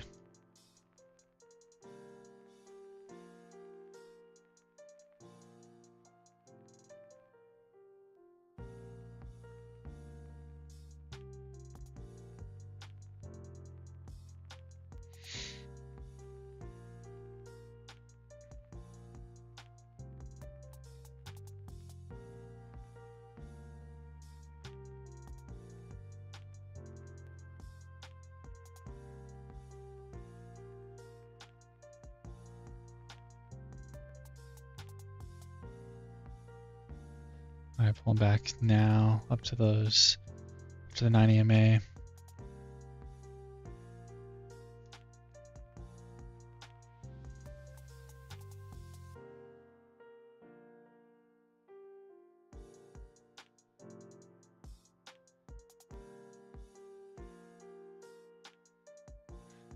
If you know how to use RSI, good move below the 5-minute 9 EMA looking for severe oversold on the 1-minute 4 TP. Okay, yeah, I've used the RSI. I've toyed around with the RSI before. Haven't used it as much recently. I've been mostly looking at cumulative all 1-minute RSI. Gotcha. Yeah, normally, recently I've been looking more at the cumulative delta on the 1-minute. Just kind of see the volume between buyers and sellers. But I do know a lot of people use RSI as well to see when the market's kind of overbought and oversold. But I haven't been using it as much recently, but it might be worth taking a look at. I do have it on one of my charts on TradingView.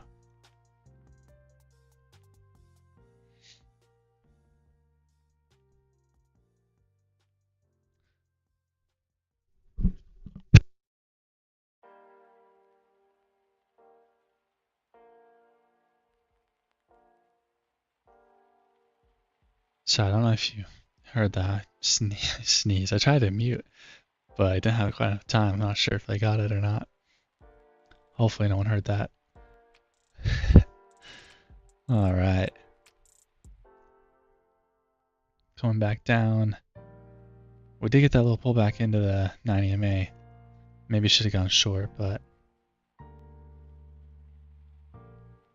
a little hesitant there just with this kind of barcoding price action here.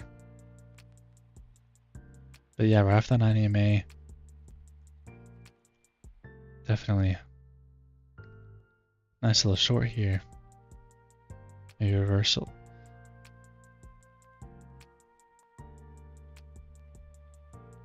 Definitely still might keep an eye out on this for an opportunity to go short.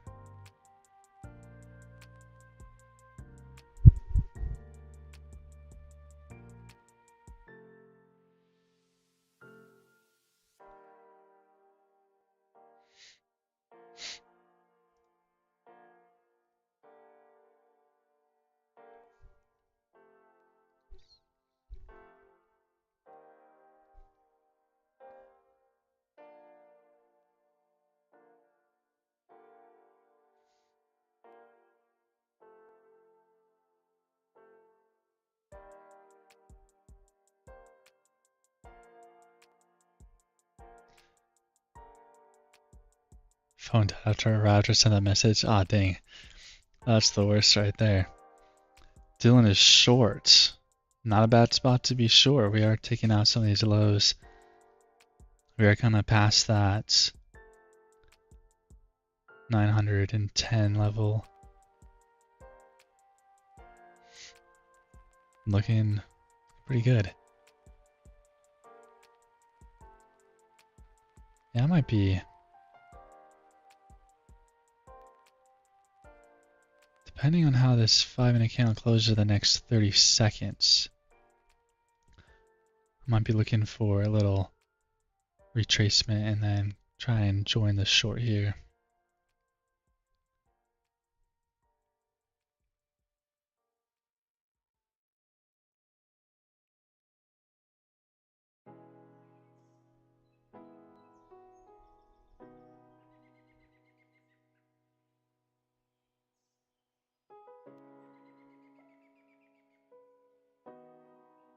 Order submitted.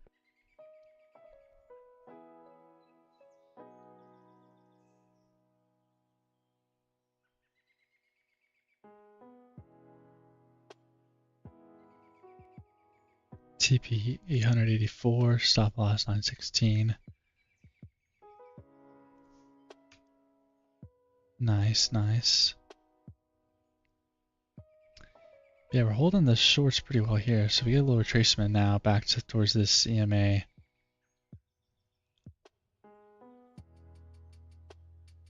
Might join the short here. Order filled.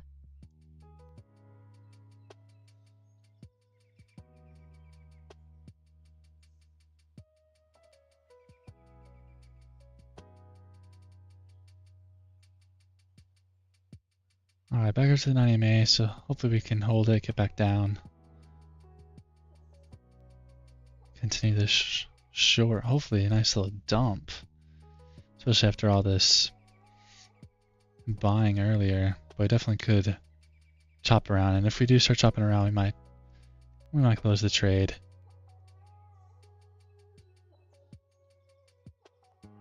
Let's see. Is it this one? Yeah.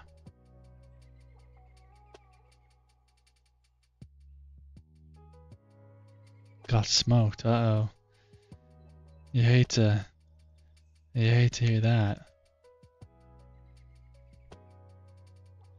Yeah, but below that 9-minute EMA TP at RSI 1 minute 23 or less. Okay, okay.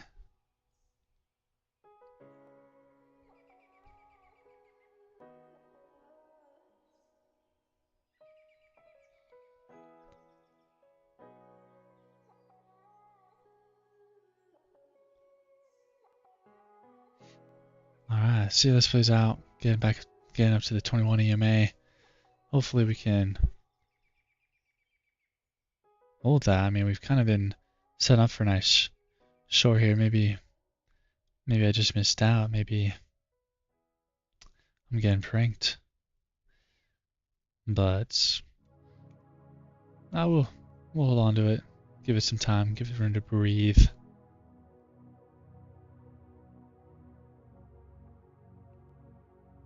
$11.19 was a 5-minute 90 EMA bounce. Okay. I gotcha.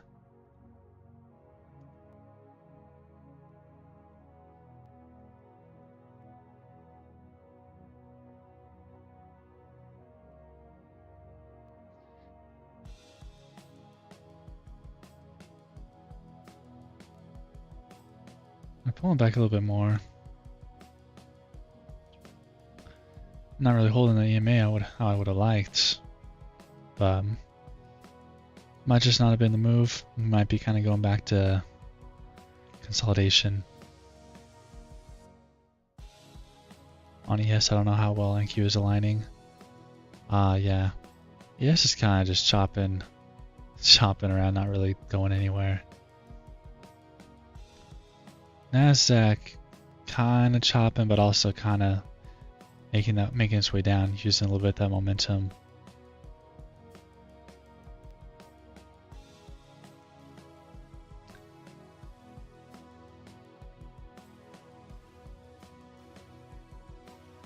Yeah, ATR is kind of low as well. Might be kind of hard to get this full move, but we'll see. See if we can get back down to the overnight high and the London high here.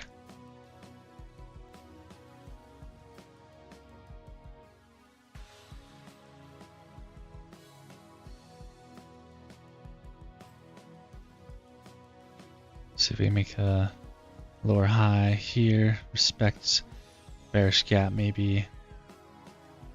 Get down below the EMAs. Okay, they're moving the same. Saying the NQ bounces because ES bounced off the 5-minute 90 EMA. Gosh, yeah, that makes sense. Yeah, they definitely tend to follow each other. And when they're not, it's a little scary. Don't know what either of them are going to do.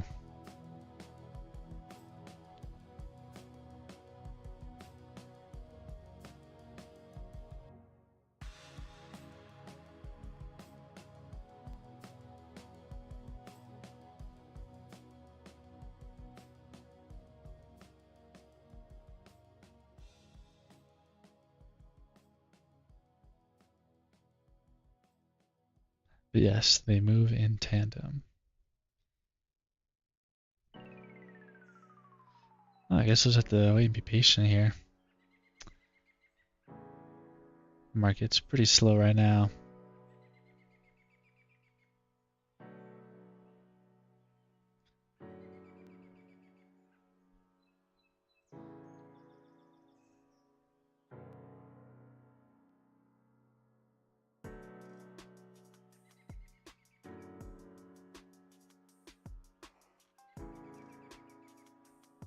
kind of a bear flag here. Could take out some of these lows and break out to the bottom.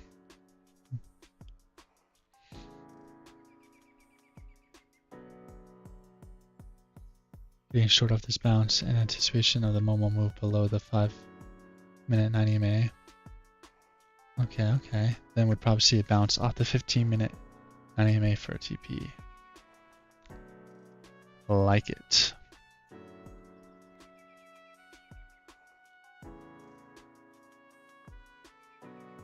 This might be the lower high that we kind of been looking for. Just need to hold the lows there. It's like we're already taking out the highs again. Yeah, just gotta be patient, but definitely not. Buyers are kind of holding up here.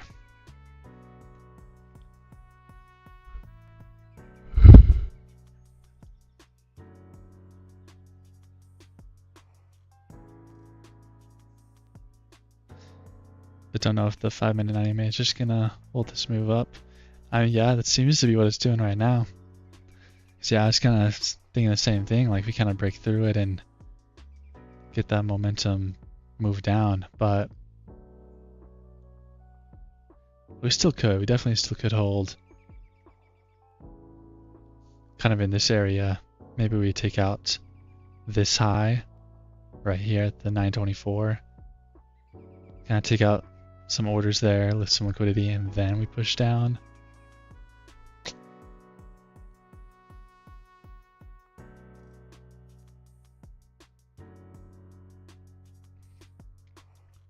Or maybe the all-time highs are just too strong of a magnet. We just want to keep pushing the highs today. We'll see. Or we're just going to chop.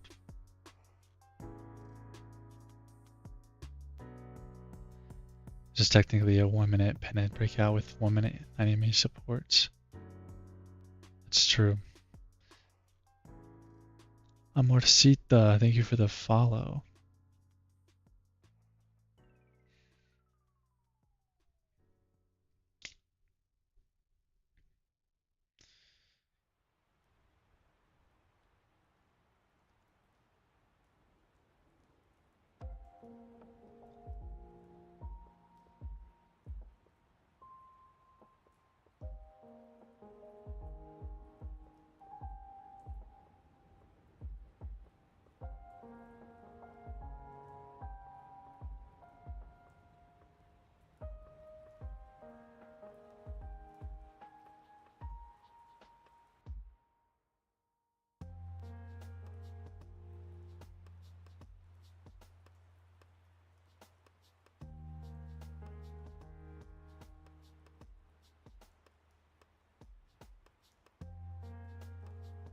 Yeah, it could be wrong.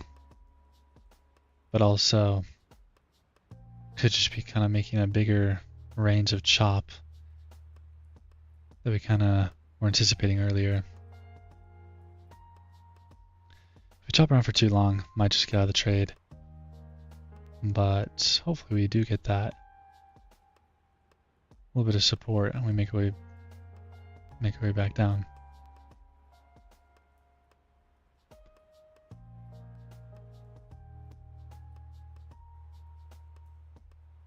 It's only a matter of time before we dump.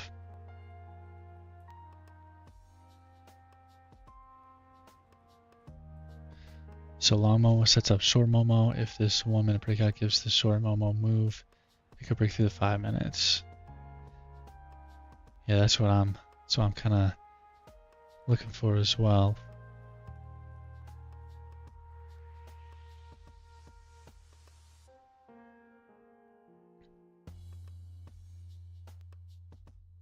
I feel like it's only a matter of time, but so far just kind of slowly going up higher and higher.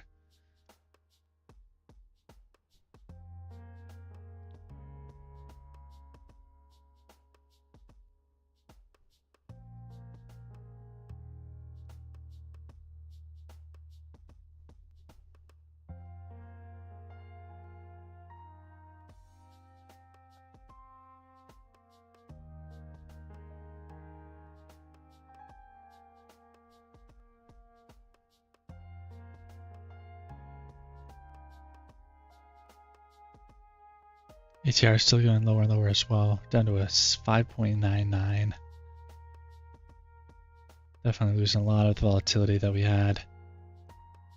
Yeah, kind of just getting back to the middle of this range here.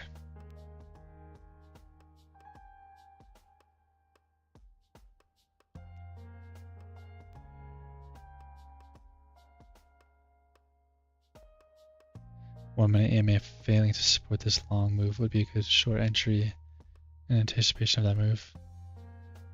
Yeah, absolutely. So far, it's kind of supporting it pretty well, though. Yeah, if we can get below the 917s, back below the 9 EMA, below the low of this 1 minute candle, definitely be probably a good thing to support the move.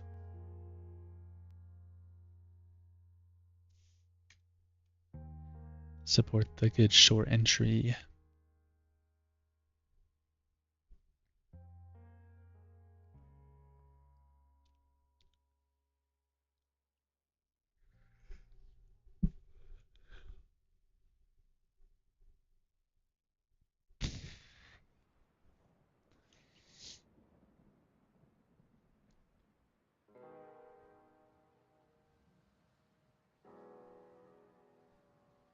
Alright, here's a bit of sellers getting down to the 9 EMA.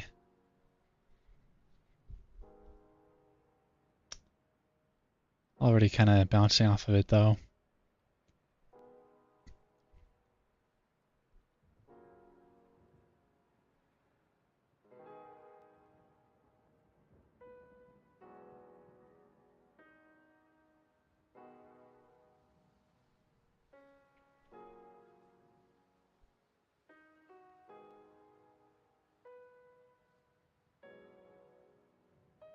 A bit more sellers coming in. Could be taking out the low.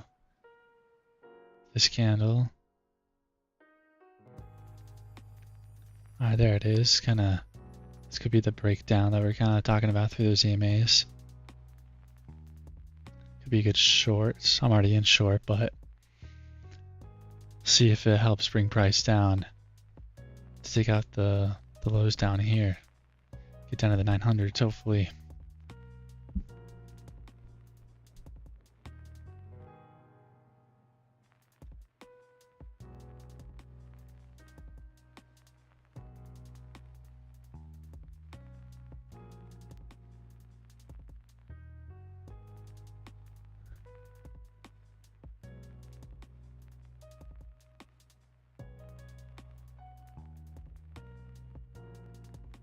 My pennant breakout rules are TP is the length of second leg of pennant at breakout points. That makes sense.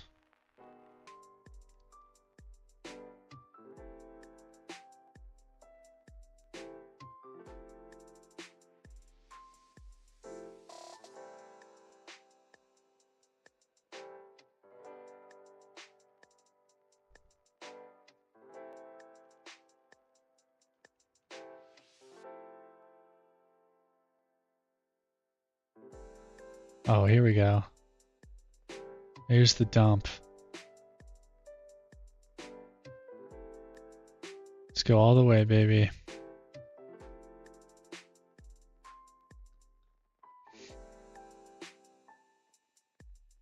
Some of the momentum we were looking for. Just a matter of time, break out of consolidation. It's tempting to go break even, but I still want to give a little bit of room to play out here. Trust the process.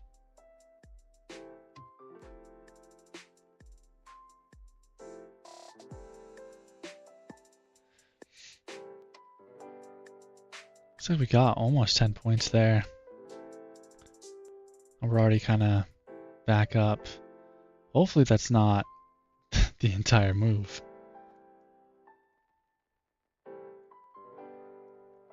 Hopefully that's just the beginning. Surely we get down to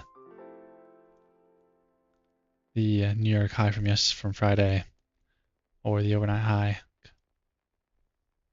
Two blue lines down there. Yeah, there's some good selling momentum. Hopefully we can continue it.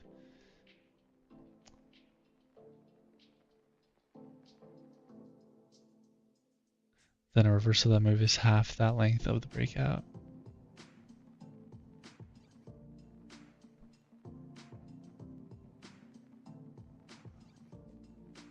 Nice, nice.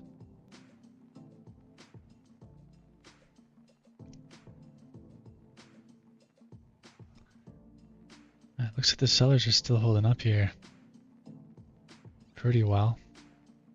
So we're starting to take out some lows on ES as well.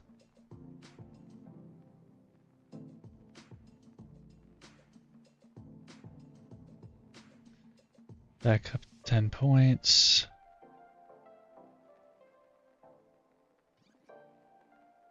Five min, 90 MA burial. Exactly.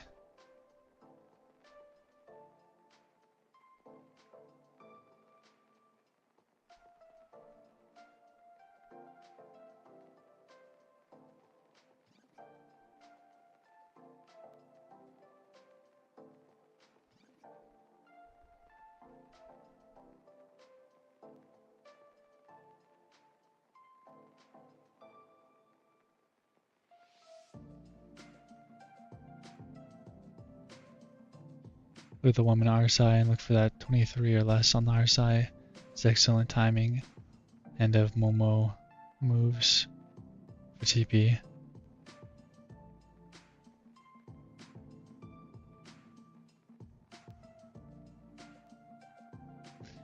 Gotcha, that makes sense.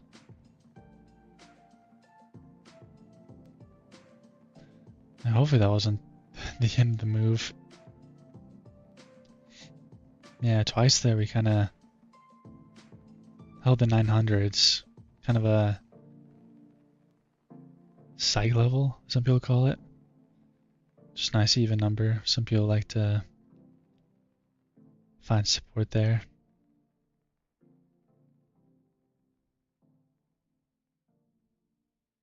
Yeah, kind of pushing back up again. Not quite what we want to see, but hopefully we can hold these EMAs and continue the move down. If not, that'd be a little unfortunate. Yeah, up 10 points. Kind of hoping for a little bit more before we break even though. But maybe that's the end of the move.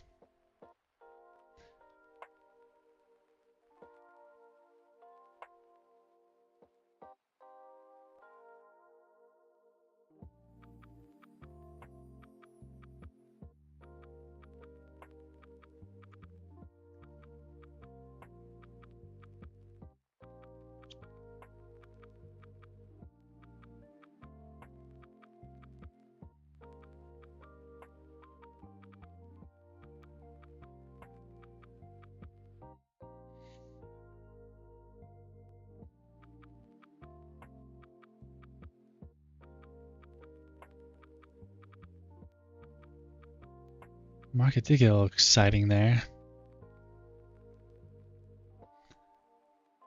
Now we're kind of just back into the waiting game.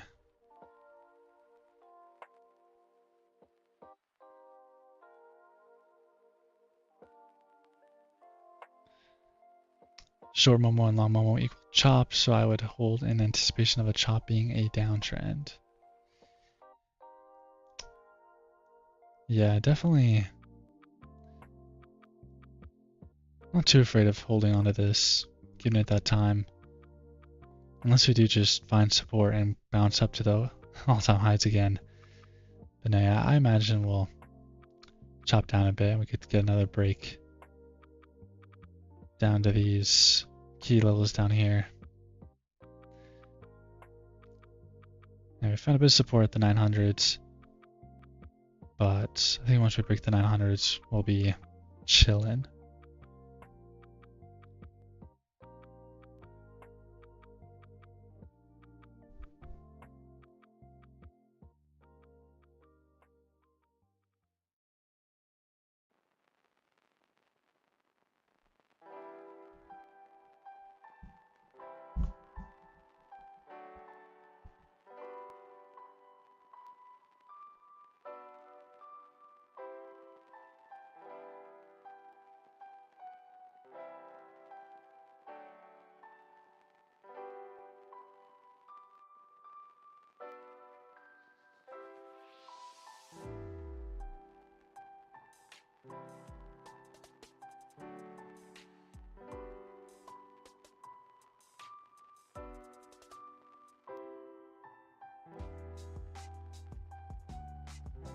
Strong short moves are usually after a long, slow trending chop, then it picks up. Exactly.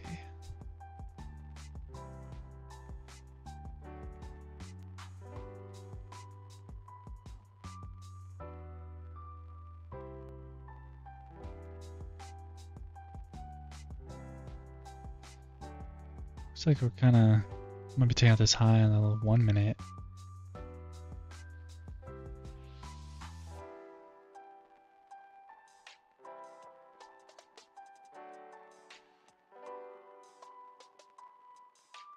Long moment dying out on the high time frame. Yeah, that's what it kind of looks like.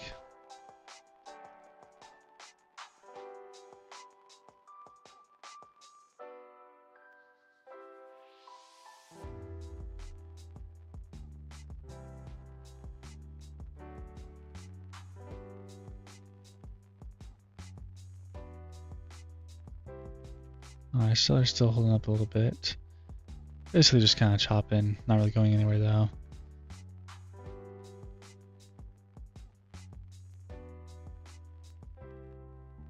Just the original setup I was talking about.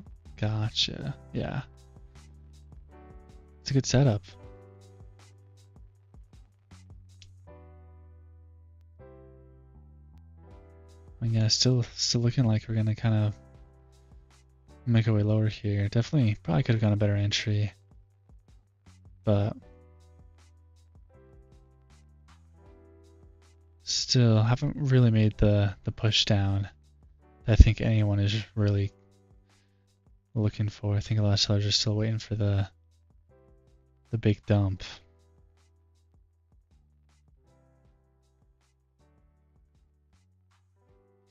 These red candles were nice though. We need to get some more of those. I think if we take out the 905s, we definitely could get a nice little breakout lower again.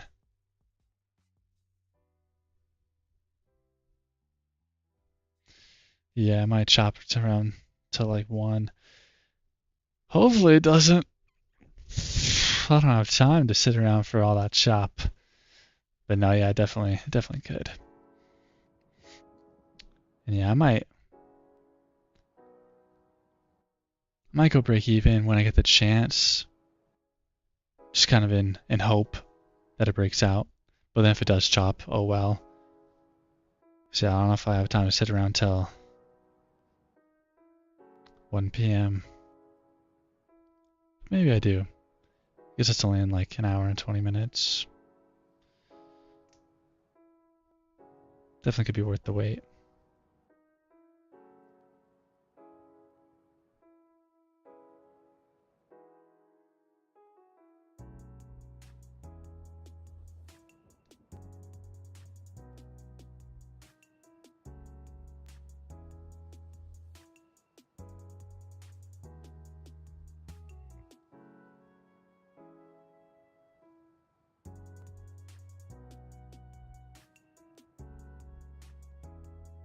Sure, the stop above the range of this chop would keep you in the downtrend. Yeah, I definitely could trim my stop down a little bit lower. Maybe like this high, or this one might be a little tight.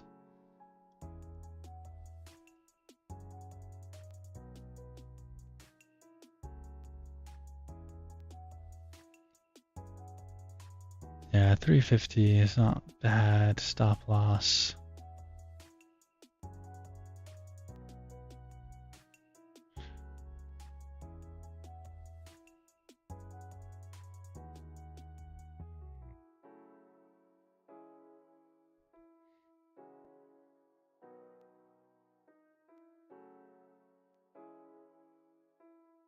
Bit above the fair value gap up top. Yeah, definitely could hold that as well, technically. I might just keep it here for now. Kind of stick to my rules. If you do the chill stop setup when the move is moving in your favor, yeah.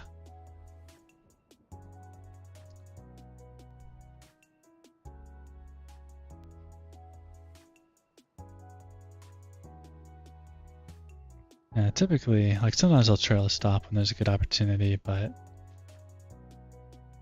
sometimes I do just like to kind of just let it play out, let it do its thing.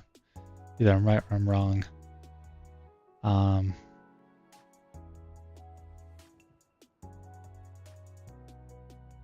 Kind of just getting really tight here at the EMAs. Needed to kind of break through and go lower. It definitely could take its time. It is almost 12 o'clock Eastern. Could be the lunchtime chop right about now.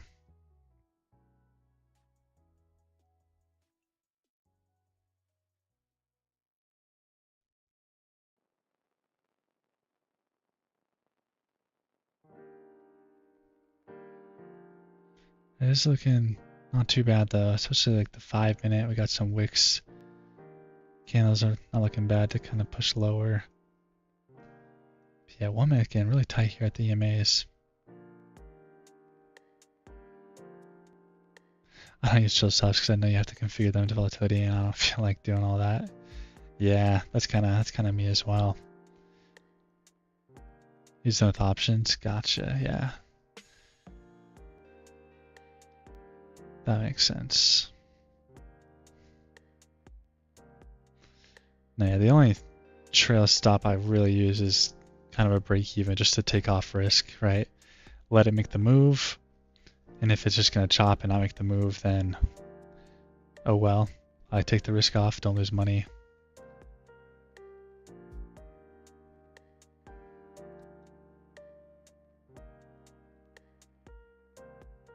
Yeah, hard to trail the stop sometimes, especially if it's still like in the negative, because it definitely could come up, take out this high, but then it still could be like a winning trade. I've had that happen enough that I kind of just leave my stop in the same spot.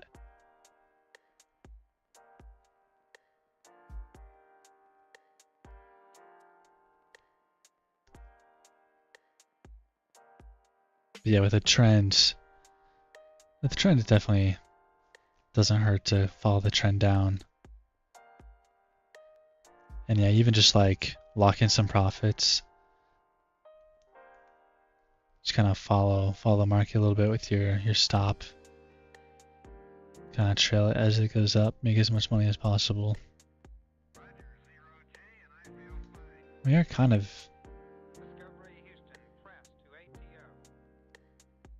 definitely not a downtrend yet, but we definitely could be getting close to forming one.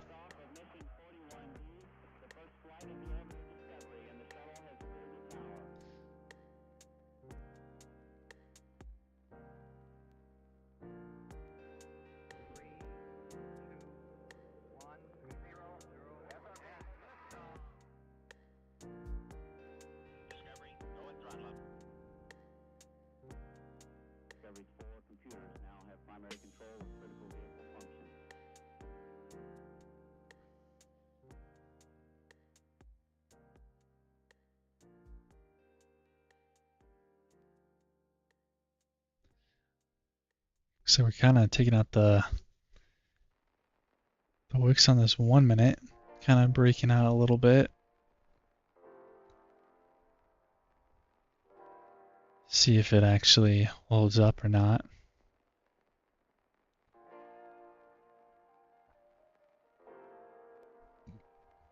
So far, just projecting back to this really tight range. High trail pennants 1/4 the second leg's volatility on an options contract price movement. Nice. Sounds like you got quite the experience both in options and futures potentially as well.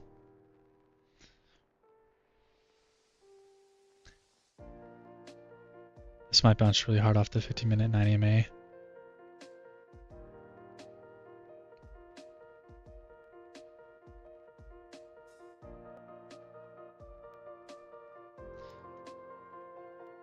Ooh, definitely could. So we get down there.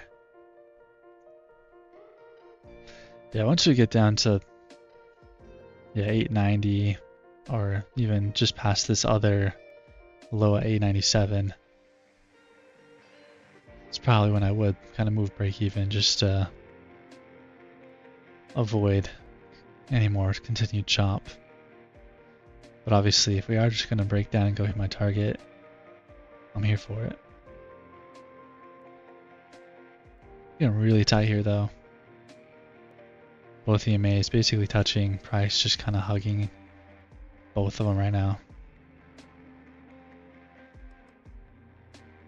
Fueled by EMA zones in anticipation of an EMA bounce.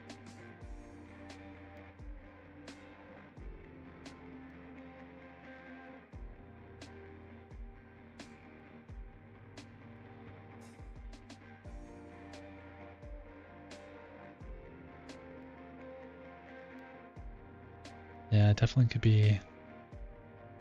It's gonna happen. And just gotta break out of this here. I mean,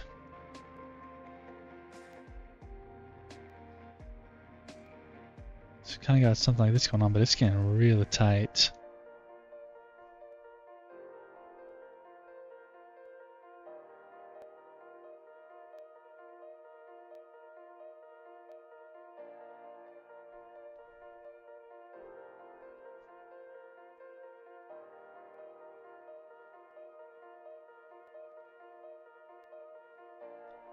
Oh, okay. Yeah, like the real time it looks like you never touched the EMA, but the reprint after the move will say it did.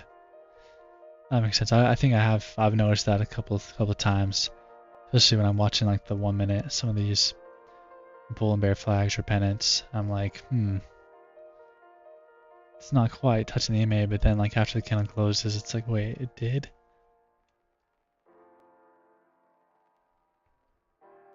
That makes sense.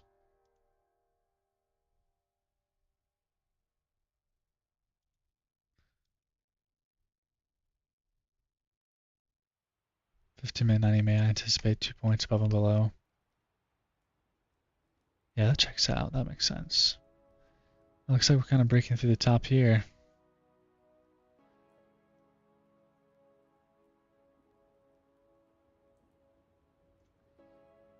Yeah, trade still might work out, but definitely a little annoying seeing all the chop. Maybe should have gone break even once we kind of tested the lows down here for the second time, just to avoid all this. Still could play out though, and hopefully it does make it worth the wait, make it worth all this chop.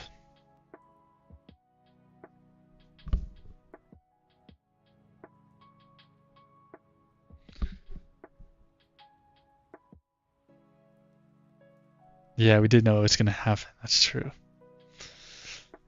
I know, I saw that. I mean, the setup was good, so that's why I got short. But then seeing these 3 red candles, a lot of momentum there. But for sure, we might kind of continue the momentum a little bit more. But yeah, how long will it chop exactly? We did know it was kind of, it's on the horizon.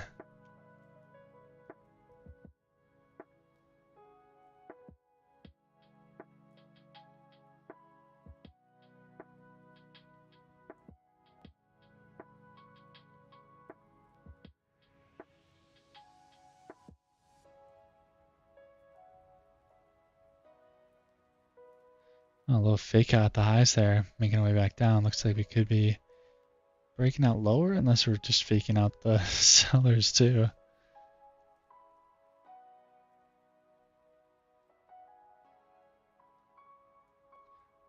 Very strong bearish Momo compared to long. Yeah.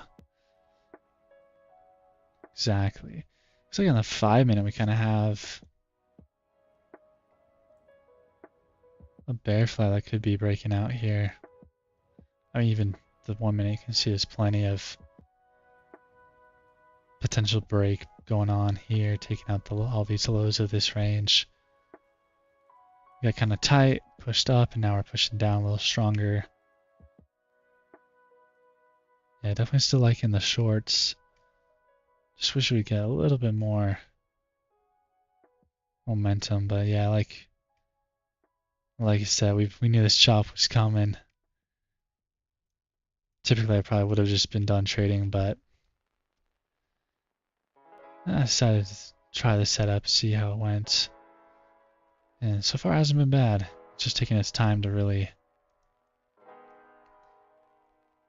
do anything.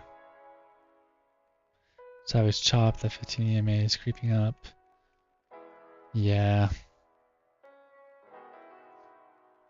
Let's see.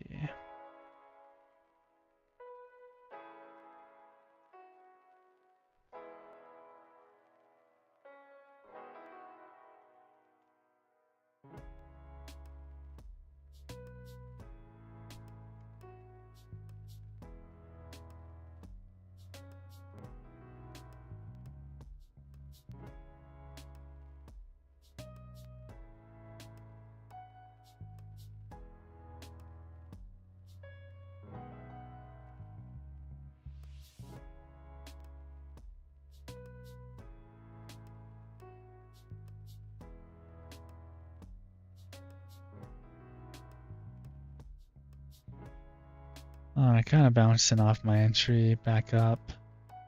Still just chopping. To be expected though.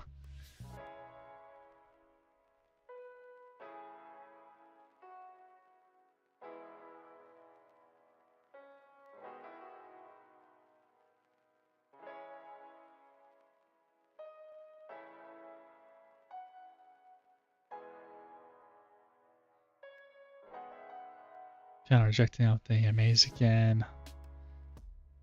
Slightly. ATR is going down even more. Below a 6 now.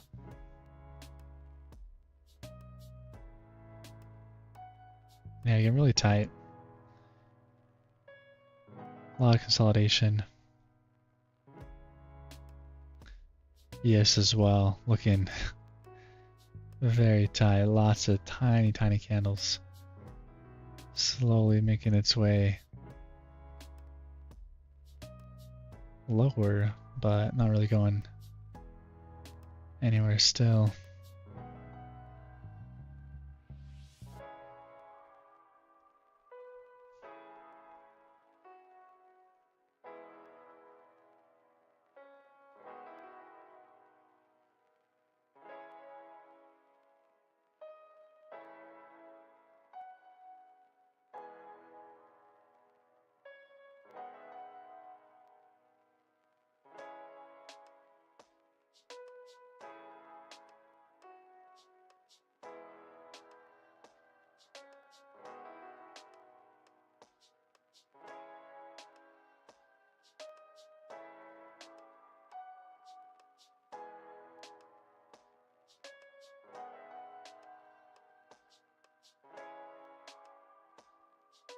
I would hold to see if we knife through it.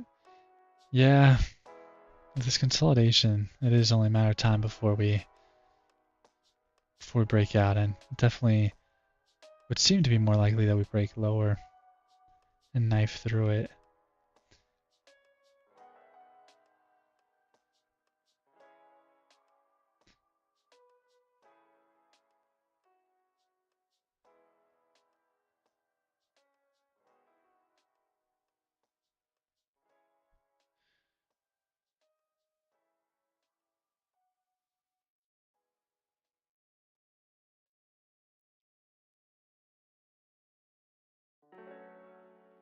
Oh, the buyer stepping up.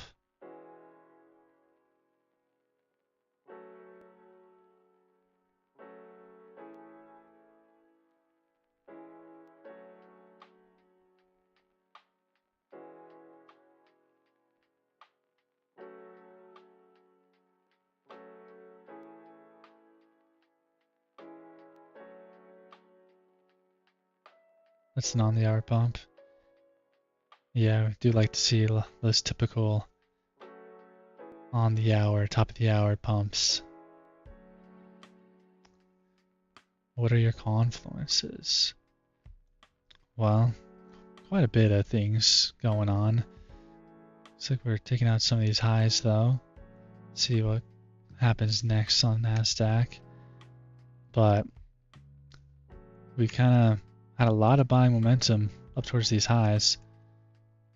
Then some consolidation, taking out some of the lows. And then we kind of got in off a little bit of a support off the 9 EMA. And yeah, kind of just been chopping around. We're in profit a little bit. Could have gone break even, but decided we hold on to it just a little bit longer. And kind of just chopping around.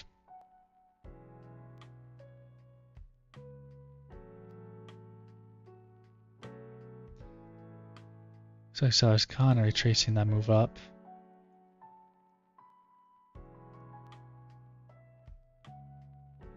See if we get back below these EMAs, take out some of these lows.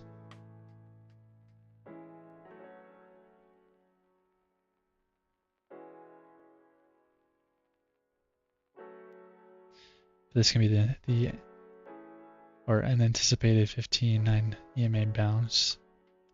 That is true. Could be.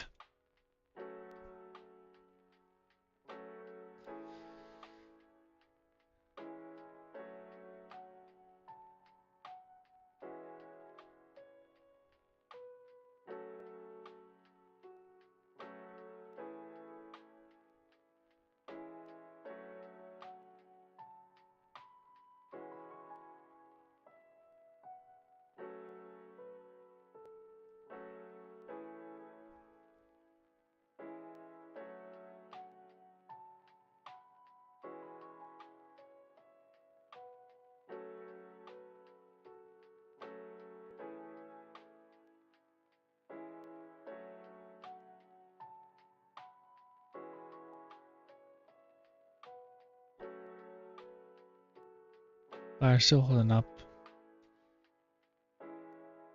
here. All those EMAs back up to the top of this range.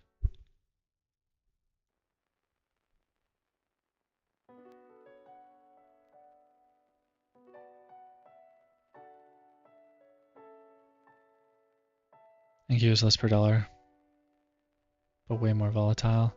Oh yeah, way more volatile.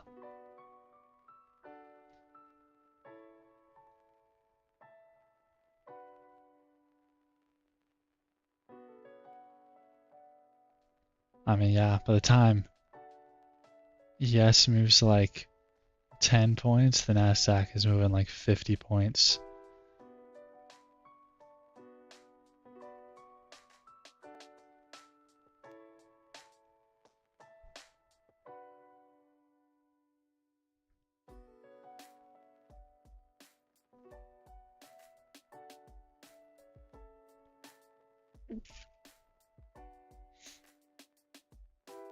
MES is the safest, cheapest future.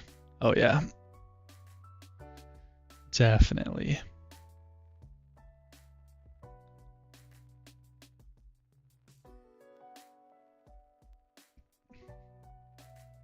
Alright, but seller's coming back.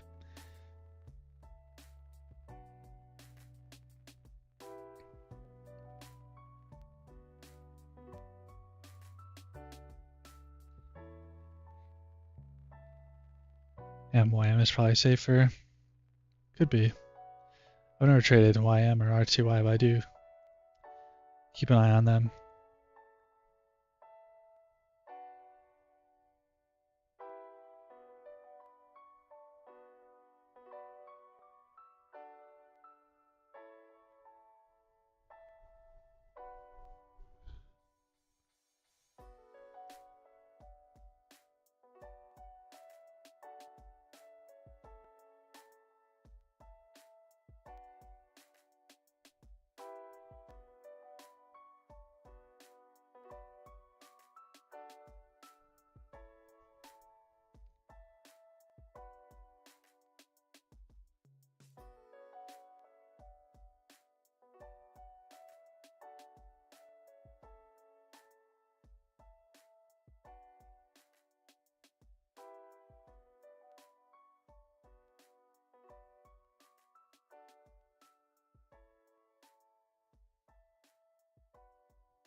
Looks like we could be breaking up here now. Unless they're faking outs from the buyers. We're definitely being kind of bullish now. Held those EMAs. Couldn't quite make the move down that we were hoping for. It's not over yet though. But getting kind of close to the stop loss.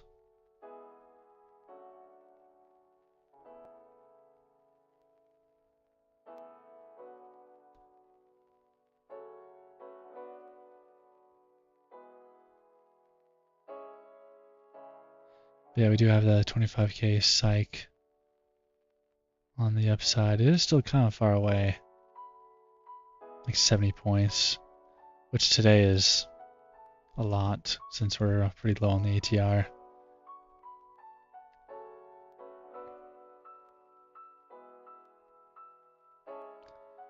$5 per point ATR on MES on average is like 5 points. Yeah.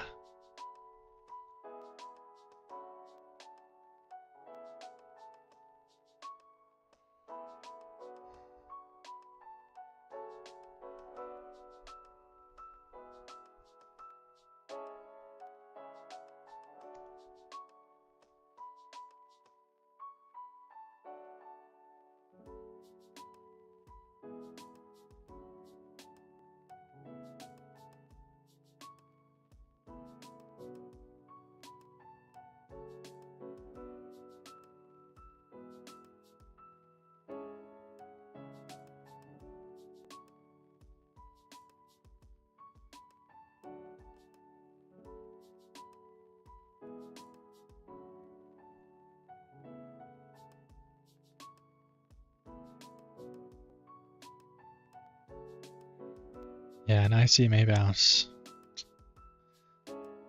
Might get lucky, but also might get stopped out. And then it might make its way back down. But yeah, kind of hard to put my stop any higher than this at the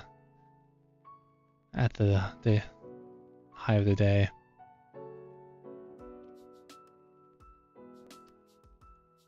What's the website name? Not a website. They do have a website though, but this is NinjaTrader. I'm using the desktop version, but there is a website that you can find as well. And breaking down trend should have strong long low. Yeah. There it is. We got stopped out. Did kind of break the downtrend there.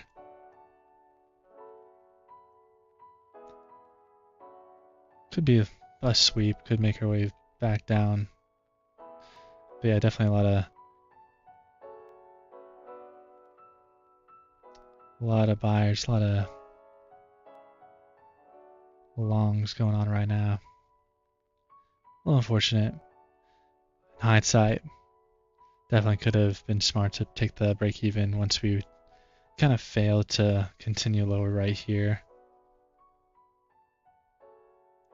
And we kind of had some other almost broke out, but couldn't quite do it. Made our way up. But it's part of the game. Can't win them all.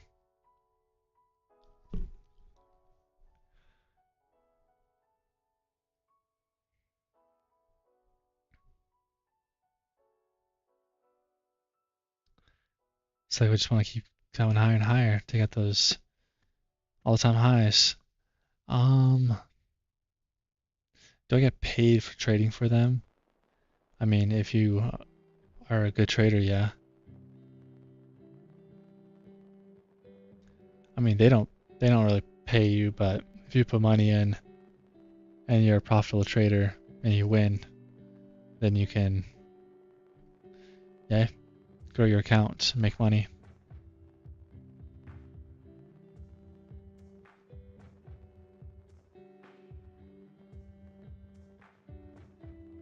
But yeah, I just gotta not do this. Not do what I did.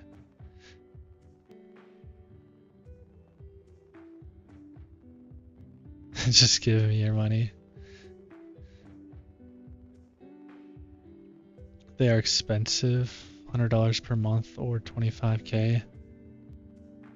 Are you talking about NinjaTrade or are you talking about funny ticks like the prop firm?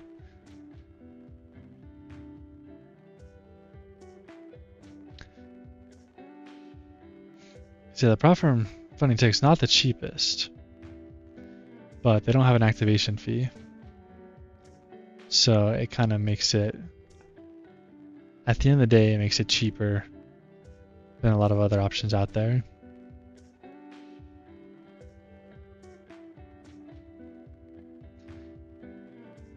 Like Apex is a good example of some of the cheaper accounts out there, especially when they have their 80% off. But you still have to pay like $140 activation fee. Or funny ticks, no activation fee. Take profit trader as well. Tech flu, type TPT's the way, exactly. I like them as well.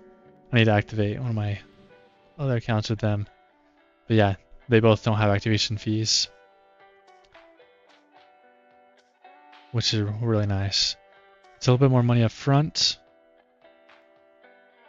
But yeah, with the code like no fee 40 or whatever it is, or other codes from influencers or whoever. Pretty nice deal.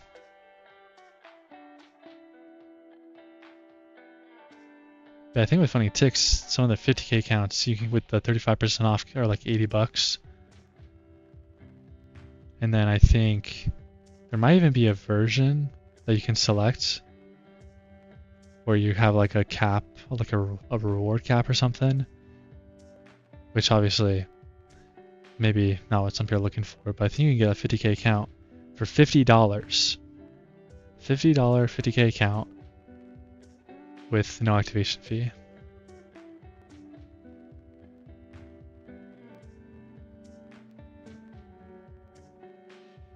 Pretty nice. Yeah, take profit trader also really nice.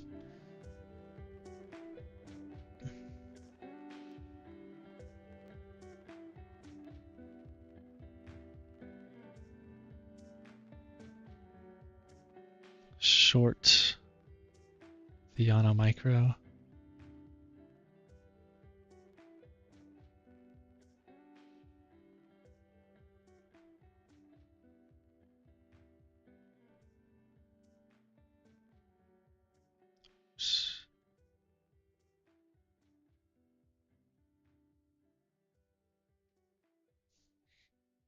Which one you say I can get the 50k account? Funny Ticks is the one that I was talking about. That's $50. $50 for a 50k account. You do have to. I have to check the website again, because there's a couple different versions of the 50k account. Obviously they have like the zero model, which is straight to funded. That one's a little more pricey, obviously. Gonna be a couple $100 for that one. But if you want to skip the evaluation, might be worth it. But yeah, they have the only takes one account, 50k. That one is $177, but let me see what it is after. 177. It's like 116 after the 35% off. It's not the cheapest, but that one you can pass in one day. No activation fee, pretty nice option.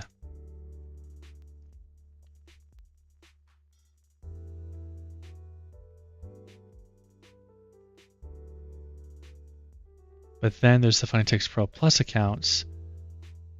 And that one, you can choose between 25, 50, or 100k. And there's an individual reward cap that defaults 5,000. And that account you can get for $100 a month after the 20% off. I thought it was 30. It was 35% off, but it is 20% now. Sorry about the confusion there, but still $100 a month for that account. But if you choose the $1,000 individual reward cap on the FunnyTix Pro Plus, then it's down to $61 a month. And if you wait for the 35% off discount, then it's like 50 or something, so it's pretty solid. Is this funded? Yeah, this is a funded funding ticks account, 50K account.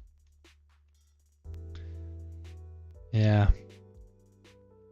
Had some ups and downs with, unfortunately. The market's been pretty hard to trade for me the last couple weeks, or even like last month. But we did get funded. We're trading pretty well, and hopefully we can kind of hold it together and get it to a payout. TPT 25K is 90 with the code. That's not bad either. Yeah, we might break 25K. We got a ways to go, relatively speaking, for like today's volatility. But we're only 45 points away. What are you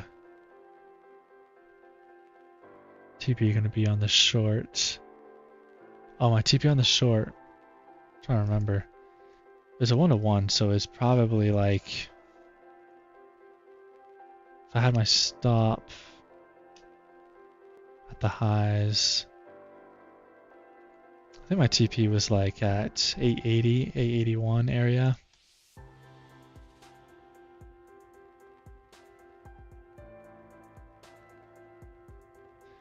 Yeah, TPT 25K with the code isn't bad. But also, funding ticks 50K accounts you can get for $100 or $61 if you have the lower reward cap. And that's a 50K account, so could be better than a 25K depending on your preference. I think it doesn't make too much of a difference, just depends on how you trade and the drawdown that you like to have.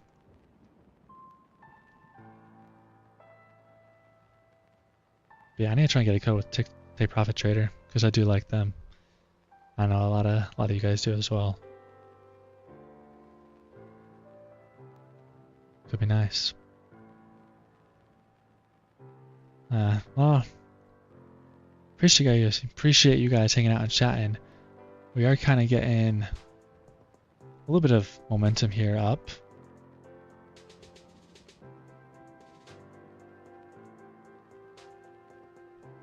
Oh, you feel bad. He was locked into that short. I said I was going to bounce on the 15. Let you get out. Yeah, I kind of thought I'd go a little bit lower and bounce it like as well. And like you said, obviously it kind of bounces the area, not necessarily the line itself all the time. So I did kind of think like it could have been a good break even when we took out these lows here, and that's kind of where it did get close to the EMA. But I kind of thought I was holding on to the idea that we might break through this support here and take out these lows again, and then I would have been break even for sure to get out. Maybe we should have gone out after we kind of held some of these EMAs, but like I said, sometimes I just like to kind of trust the process in the trade, just let it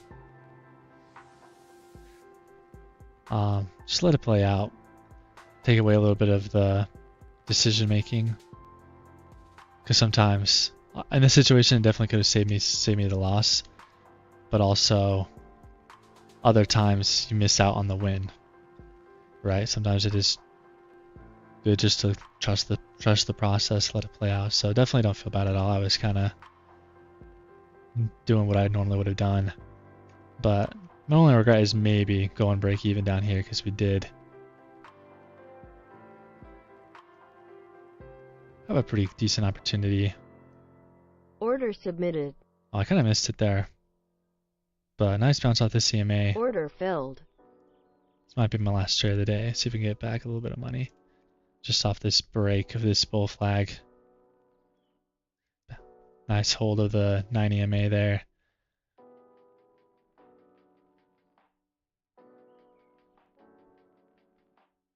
What do you think about Top Step? I've used them before. I don't have a personal problem with Top Step. I know some other people do. And I've since kind of just moved away from them. I kind of like these other firms a little bit better. But I've heard about some weird stuff kind of that they're doing, like on the business side, that some people aren't a big fan of. But I haven't really had a personal problem with them, so just kind of personal preference. And I've been kind of liking funny ticks and Take Profit Trader and even Tradeify, but I kind of took the highs there, kind of rejecting back. Might just go break even to avoid any further loss.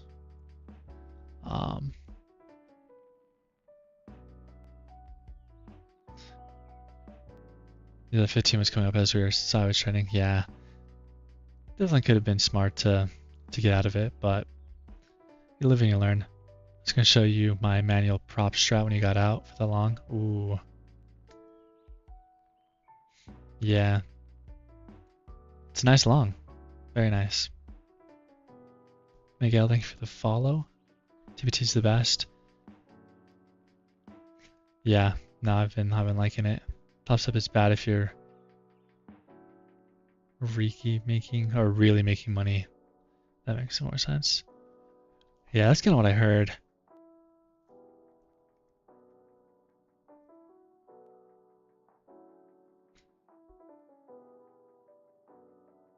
What do you recommend besides Top Step? Well, like TechFlu saying, TBT is really good. I haven't had any problems with them. Funny Ticks I really liked as well, and obviously no activation fees on them or Take Profit Trader with codes and stuff. So you can get some pretty good accounts through them. Stop filled. It's break even there, no worries. But also, I've never had a problem with Apex. I know they have some strict rules, and some people don't like trading them, and I can see why. But I've personally never had a problem with them.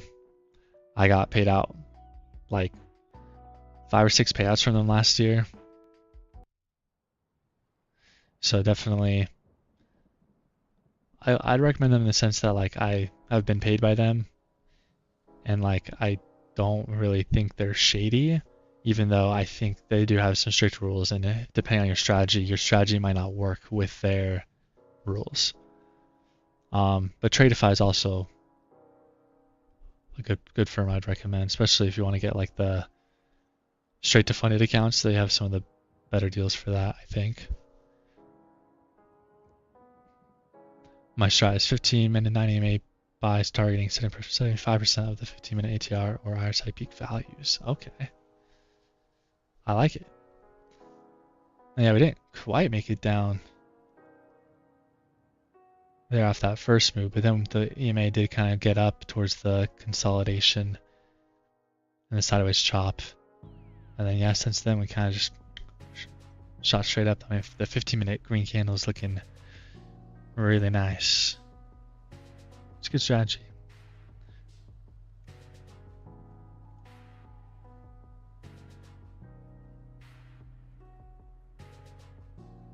What do you kind of base your entry off of? Is it just when it touches it or gets close within the 1 to 2 points like you're saying?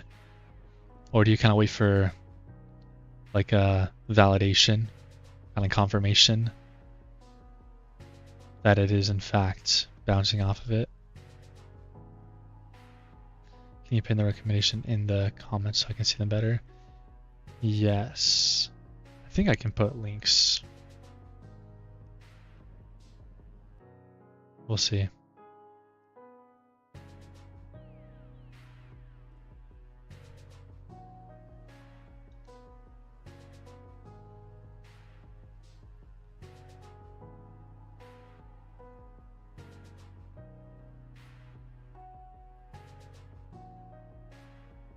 So there's a link for Funny Ticks.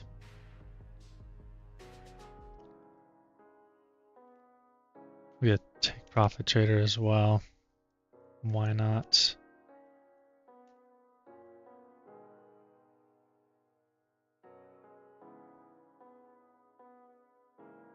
Two-point range has to be above 4.5 ATR minimum.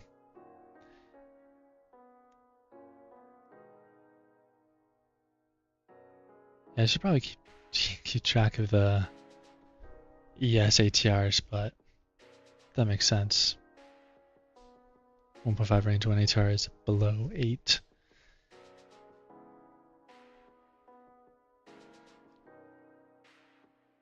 I'm definitely more familiar with NASDAQ ATR and the volatility and stuff.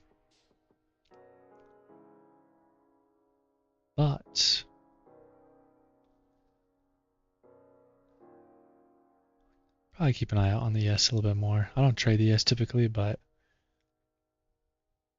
I do have it up so I can see it. Yeah, same stuff. Yeah, exactly. Gotta keep my eye on that bad boy. Yeah, ES already at the highs. Taking out more highs. Nasdaq a little bit behind right here. Choose the ATR and Nasdaq instead. Yeah, just different numbers, but same idea. Like I was saying earlier, I noticed like if we're below a 10 on the Nasdaq, we're not the most volatile. It's a little bit slower of a day, kind of like today. Like on another day, this trade where I lost $600, it would have been like would have lost like almost 1,000 probably, which is a little much, but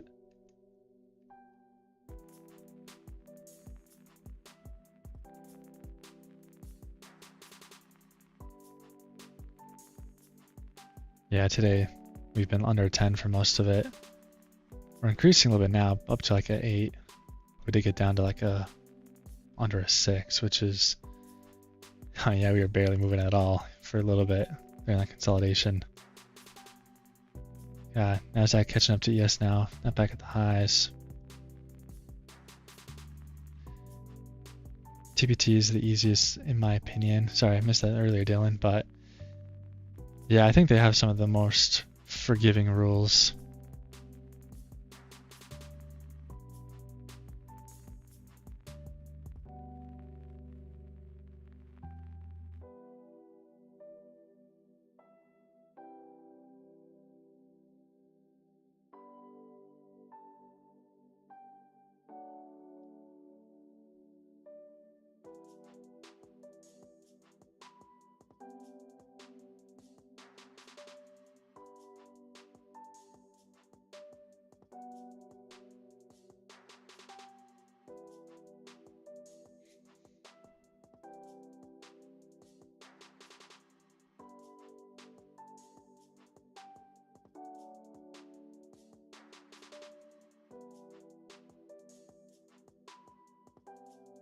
TPT has intraday drawdown for pro accounts. People can handle that. Yeah, I think that's why people don't like Apex as well, because it does make it harder to trade sometimes, but also sometimes it is like, it's not a bad way of managing risk in general, right? Obviously locking in profits, unrealized gains and stuff, just so your drawdown doesn't take you out. But typically end of day drawdown is what people prefer. That's another reason why I like funding ticks and TBT have been nice, because they don't have the intraday unless you get like the pro account. But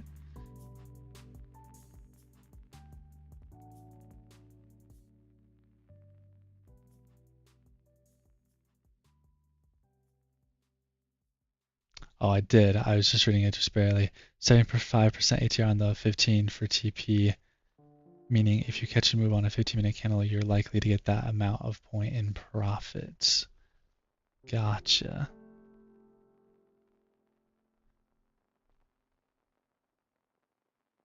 Yeah, it's just gotta 75% of it.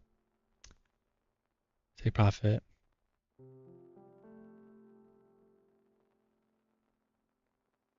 Makes sense. Might have to try some of that with some of my accounts. Some of my trading. So we're still just kind of pushing higher. Market's moving a little bit more than before, but also means we might be due for some more chop before we make any other moves.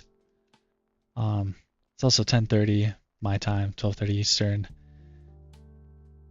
Definitely well past kind of that lunchtime. We're not really chopping, but it is kind of that time where trading typically dies off a little bit. And obviously, yeah, I can't trade all day. Got other stuff to do. But thanks for everyone who tuned in. Thanks everyone who's been chatting, TechFlu, hanging out. Appreciate all your comments and ideas, Dylan as well. This daily pouch feels like you having a second job. Yeah, take a profit trader. Not bad rules. daily payouts. It's really nice.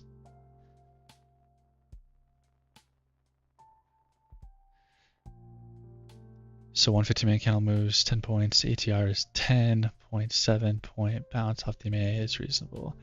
Okay, gotcha. Yeah, ATR is yeah, just 75%. So yeah, like 0.7, 0.75, or not point, but I was thinking of like the percentages. But no, yeah, 10 point, get like a 7.5 point bounce off the EMA. It's reasonable.